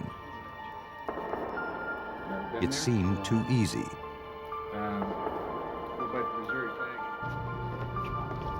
Robert Hobbs, an investigator with the Jefferson County District Attorney's Office, recalls Lockhart's interview. He was very calm, he was very collected. We knew right away that we were that this was not our typical criminal in Southeast Texas, and that we would have our work cut out for us. Their instincts told them Lockhart wouldn't have killed a police officer over a stolen car. There had to be more, a lot more, to this murder. Investigators fingerprinted Lockhart and collected hair samples. He was held without bond on capital murder charges. Ballistics results, bolstered by Lockhart's confession, gave Beaumont detectives an airtight case. But Lockhart's quick confession still seemed too calculated, as if he might be trying to head off further investigation. Evidence recovered from Lockhart's motel room indicated he'd been on the move for months. Police had recovered several hotel and restaurant receipts from throughout the Midwest. But what was he running from? Hoping to find out, Detective Ray Beck wrote an article profiling Lockhart and details of Officer Halsey's murder for a national law enforcement magazine. The tactic paid off. A detective working the Janet Clark murder in Pasco County, Florida, read the article on Lockhart and Officer Halsey's murder. He then called the Beaumont Police Department. Detective Beck quickly understood why. One of the missing links to their case was the fact that their red Corvette had Missouri license plates. And that was one of the pieces of evidence that we had here was Missouri license plates that we found in the Corvette. Detective Beck next learned about the connection to Wendy Gallagher's murder. Investigators working that case in Griffith, Indiana, were immediately notified. They requested that Lockhart's prints be forwarded to the Lake County Crime Lab.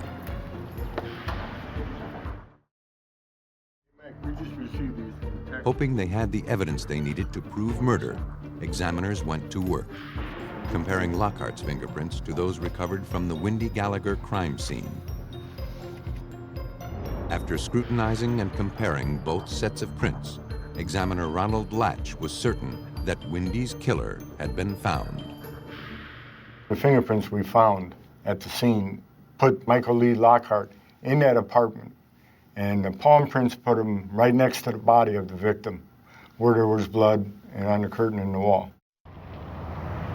Nearly 8 months after Wendy Gallagher was found murdered in her home, investigators finally had the evidence they needed to charge Michael Lee Lockhart with her murder. I felt a great sense of relief because I knew that he couldn't commit any more crimes. And I also felt happy that we would be able to contribute and help bring some semblance of closure to the Gallagher family. On June 30th, 1988, DNA analysis confirmed that Lockhart had murdered and sexually assaulted Janet Clark in Florida. Working together, 3 police agencies had tied 3 seemingly unrelated murders to one predator.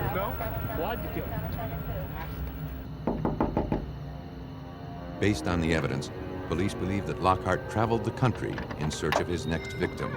Hey, those are right down the road. Can I use your He would prowl an area, hunting for vulnerable young victims. When he knew they were alone, he would con his way into their homes, where he would rape and murder them.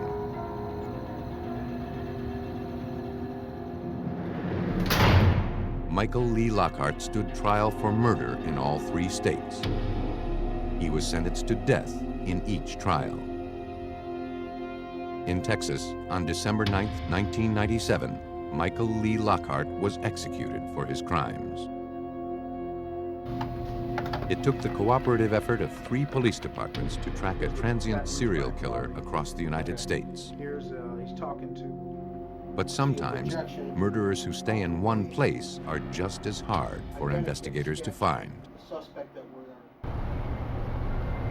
75 miles from Los Angeles, Riverside County, California is a haven for retirees and people looking to escape the problems of urban life.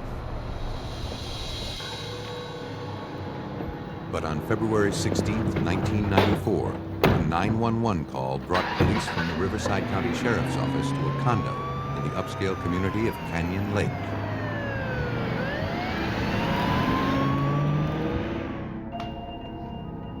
There, investigators found the body of 86-year-old Norma Davis slumped in an easy chair.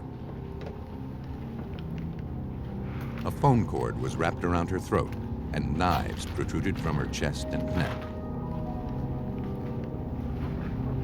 Investigators began searching the scene, looking for anything that could tell them who had murdered Norma Davis and why.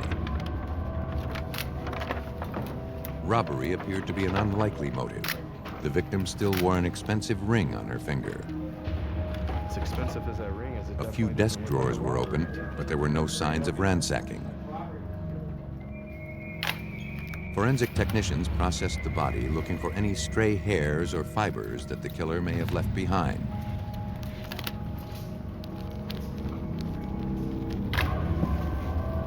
But from the position of the body, it was clear to California Department of Justice criminalist Alyssa Mayo Thompson that there was little interaction between the victim and killer.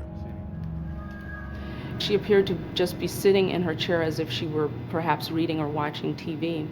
It didn't appear that she had made much of a struggle or had attempted to get up from that chair. That told investigators that Norma Davis most likely knew her killer. The knives were removed and sent to the crime lab to be tested for prints.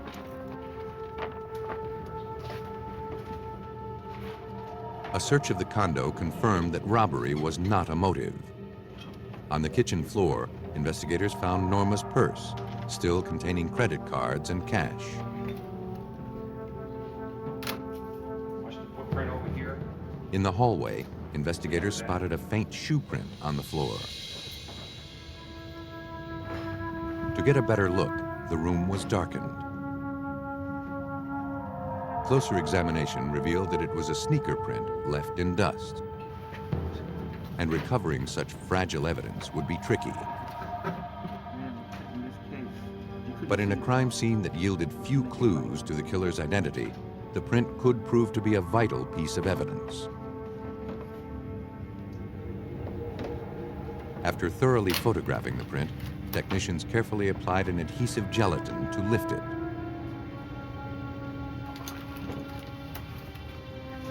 But the minute details of the print didn't survive the lift. It would be up to examiners to determine if there was a sufficient sample to do future comparisons when and if a suspect emerged.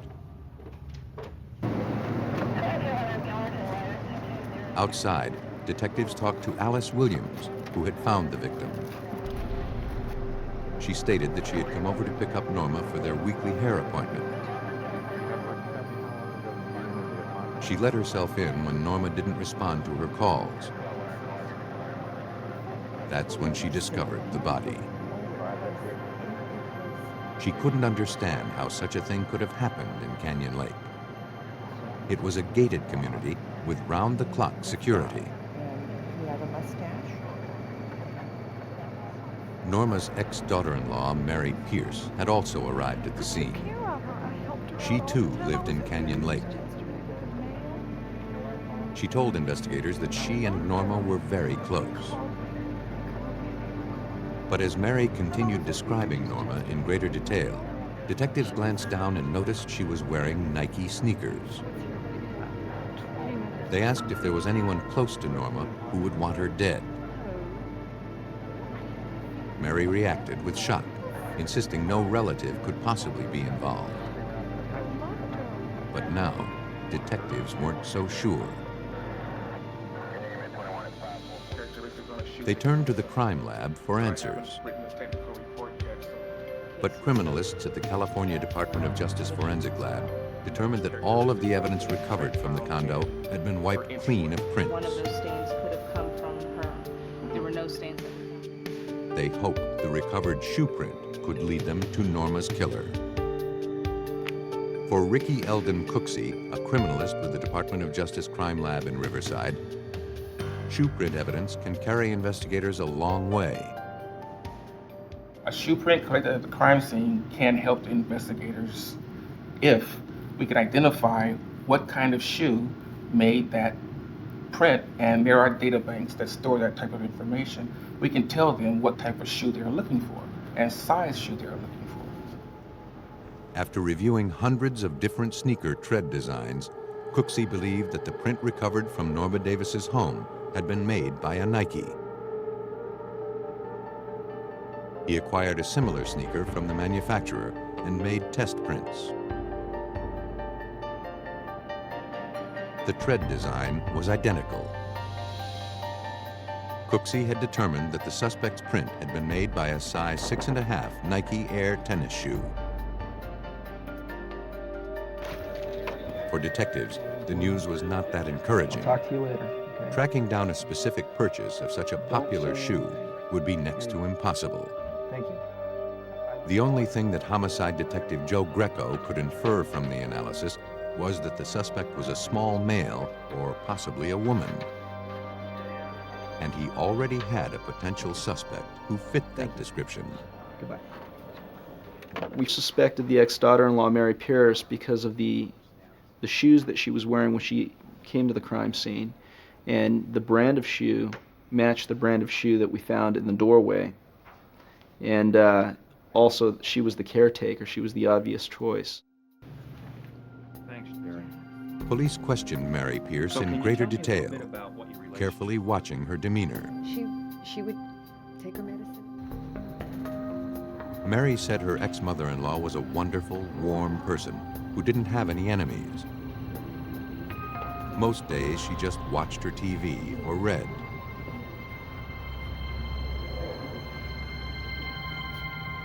She was just a real After sweet answering old lady. dozens of She questions, really was. it became clear to investigators that Mary was not involved in Norma's murder. Okay, I sure will. Her cooperation and her grief were sincere. Please call me. Okay, thank you. I sure will. I appreciate your time. Sure. Thank you. Detectives reviewed dozens of statements given by Norma's family, friends, and neighbors, but no one had any useful information.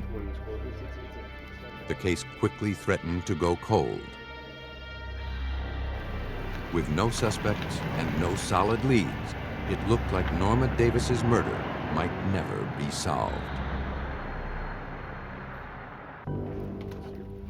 In Riverside, California, the investigation into the stabbing and strangulation death of 86-year-old Norma Davis, killed in her Canyon Lake home, had ground to a halt. Attention units, we have a possible homicide. As investigators struggled to keep the case alive, another 911 call came in from residents of Canyon Lake. Another elderly woman had been found murdered in her home.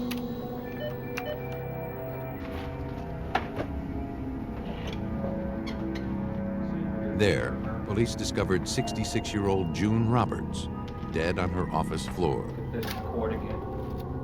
And for everyone in the room, this crime scene looked disturbingly familiar. Though June Roberts had not been stabbed, she still wore an expensive ring and had a phone cord wrapped around her neck.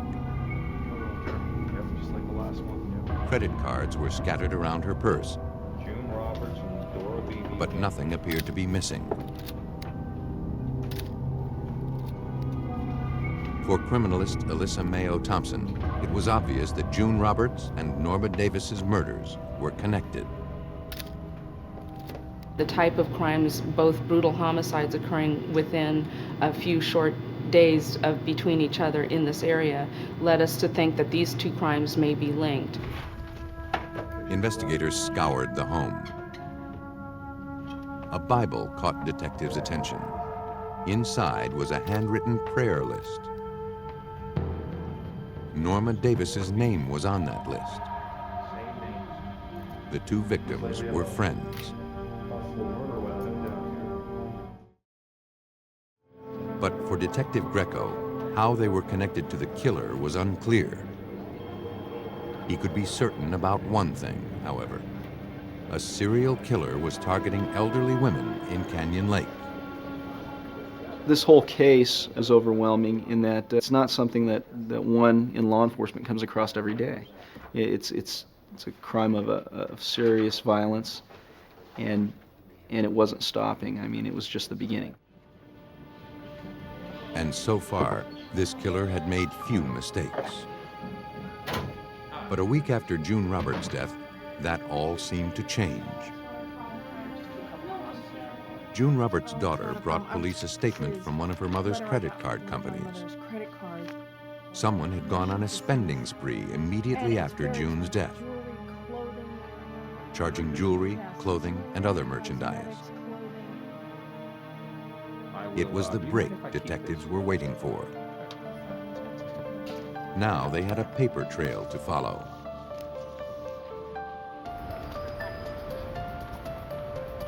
They started at a jewelry store, where the first purchase with the murdered victim's card had been made. Detective Greco from the Riverside County Police Department. The clerk vaguely recalled the transaction. Investigating a credit card that was traced back to She remembered that a blonde woman came into the store and purchased an expensive set of earrings. The woman charged the items and signed her name, June Roberts. anything about her. Can you tell me anything? The clerk couldn't provide enough detail for a composite sketch, but she gave investigators a Xerox copy of an identical pair of earrings. Is there anything else? The blonde woman, whoever she was, had been linked to one of the victims. And if you can think of anything.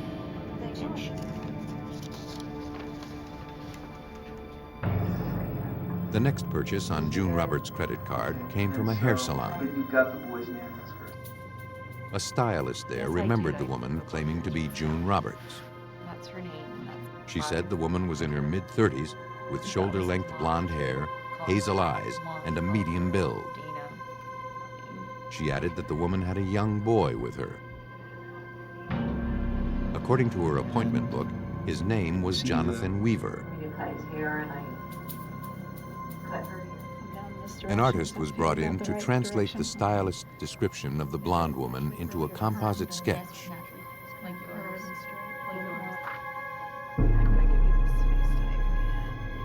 Gradually, a face took shape. Yes. What would you change about it? But police still didn't know how this woman fit into the murders, Because we want to keep moving around it. and they had no way to put a name to her face. Pursuing their only other lead, investigators began searching for the young boy, Jonathan Weaver, who had been at the hair salon with the blonde woman. It's very similar. They contacted area public schools and found a child with that name. They went to his address and waited. But when they spotted the boy and his mother arriving home, they realized the mother didn't resemble any of the descriptions. I just wanted to ask you a couple of questions. How you doing, Questioning confirmed that the boy had never been to that salon, son? Not at all. and neither recognized the woman in the composite. No? Can I ask you to recognize her? No, I've never seen her. Despite the setback, investigators refused to give up. The locations of the murders and the credit card purchases were all within a 5-mile radius of each other. Investigators knew their killer had to be hiding right under their noses. She made more purchases there? Yeah, she made on this one. Hoping to generate a lead, they decided to run a check of all violent crimes recently reported within that same area. Victim's name. The tactic turned up a possible clue.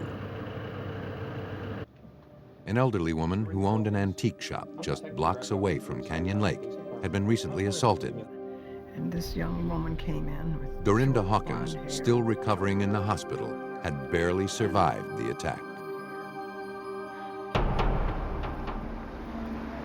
She told investigators that a blonde woman came into her antique shop to ask about framing.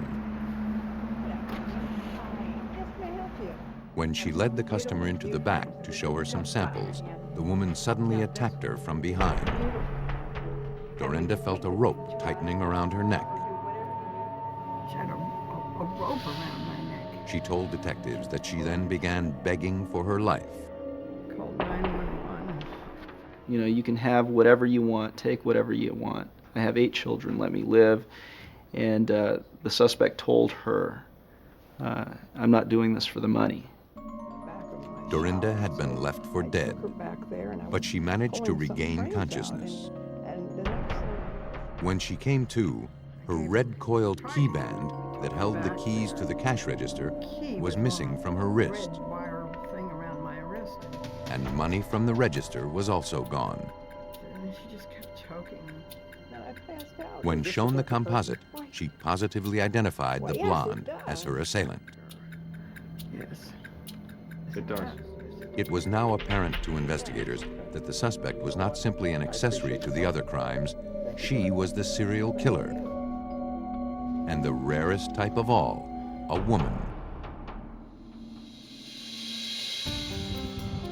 Investigators raced to put a name with the face on the composite sketch.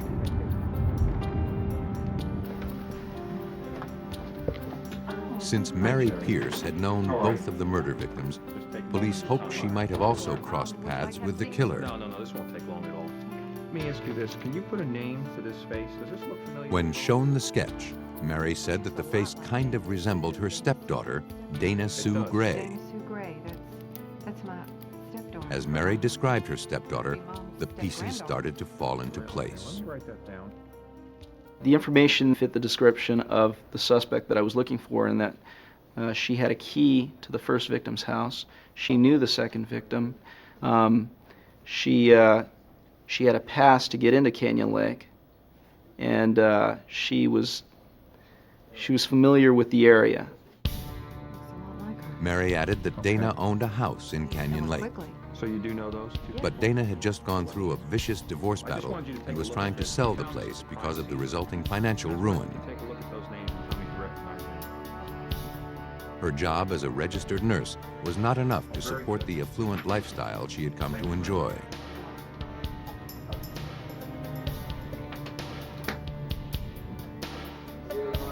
The positive identification of the sketch and the information provided by Mary Pierce led detectives to obtain a warrant to search Dana Sue Gray's property. But that would take time. And given the suspect's propensity for violence, they didn't want to give her a chance to kill again. Undercover officers immediately put her under surveillance.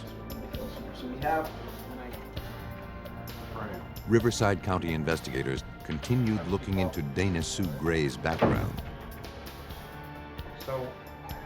They learned that she was currently dating a man who had a young child named Jonathan Weaver, the same name as the child who had been at the hair salon. No, I was out of town on business. But this Jonathan Weaver was enrolled in private school. Yeah, I'm not sure about You remember that one? Previously, detectives had only searched public school records. Later that afternoon, one of the officers picked up Dana's trail in nearby Sun City as she entered a bank. She's going in the bank right now. When she left a few minutes later, Dana was seen stuffing a large amount of cash into her purse. Okay, we're gonna go and search. A few hours later, Riverside police had obtained their search warrant. Detective Greco briefed the team on the items of evidence they were looking for once they made their way inside the suspect's house. We had receipts from the different locations that the purchases were made for these various items, so they knew exactly what they were looking for. Also, I had directed the searchers to collect all of the shoes within the residence because of obviously the first victim's the shoe print in the first victim's case. In the early evening hours of March 16, 1994, Riverside County investigators took suspected serial killer Dana Sue Gray into custody. She was taken to the Riverside Police Station for questioning.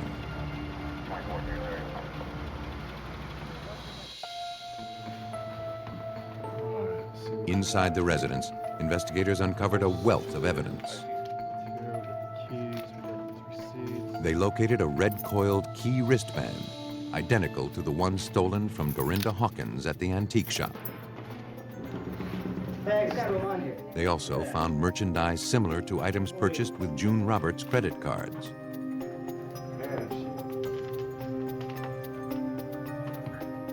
Inside Dana's purse, police made an ominous discovery. There was $1,900 in cash and a checkbook in the name of Dora Beebe. The address on the checks was from Sun City. Though Dora Beebe's name meant nothing to investigators, they knew that Dana Sue Gray had been in Sun City earlier that day. A lot of money in here. The search continued into the bedroom. Okay. What do you got? There, evidence technicians found a pair of Nike sneakers. The evidence was sent to the crime lab. Dana, you understand why you're here, don't you? At the police station, Dana Sue Gray appeared calm and unaffected. She denied killing or assaulting anyone. I think it looks exactly like you. She admitted using credit cards belonging to June and another woman, whose name she couldn't remember, but claimed she had found them lying next to a dumpster. You know what? Can I see those earrings? Investigators collected Dana's earrings, which appeared to be the ones purchased on June Roberts' credit card. These look very familiar to me. As the detective left the interview to process the earrings, another investigator was waiting to speak to him outside. There had been another murder. The MO was identical to the Norma Davis and June Roberts homicides. The latest victim had been killed earlier that day in her home, which was located in Sun City.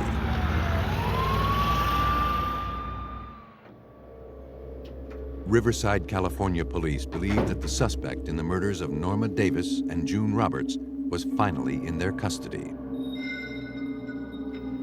As they questioned Dana Sue Gray about the murders, detectives were informed that Dora Beebe, an elderly resident in nearby Sun City, had been found murdered. Check that. Yeah, we'll have to go. That crime scene bore the same signature as the other homicides in Canyon Lake. Detectives realized they had found cash and a checkbook in the name of Dora Beebe while searching Dana's house. Is there anything else you maybe want to tell Dana Sue Gray had killed again, just a short while before the surveillance on her began. And you found June Roberts' credit cards in the dumpster, too. Now, they needed to be certain that she would never be free to kill again. At the crime lab, examiners analyzed the sneakers recovered from Dana Sue Gray's bedroom. They were size 6.5 Nike Air sneakers, the same style and size as the print recovered from the Norma Davis crime scene. Analysis of the characteristics that distinguish one shoe print from another left investigators with little doubt that Dana Sue Gray's shoes had left the print in Norma's condo. Unable to explain away all of the evidence amassed against her, Dana Sue Gray had no choice but to confess to her crimes.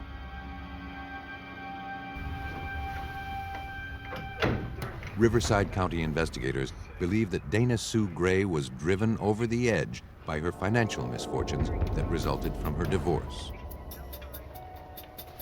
Angry and envious, she chose affluent victims, sometimes strangers, but mostly friends and relatives, as targets for murder.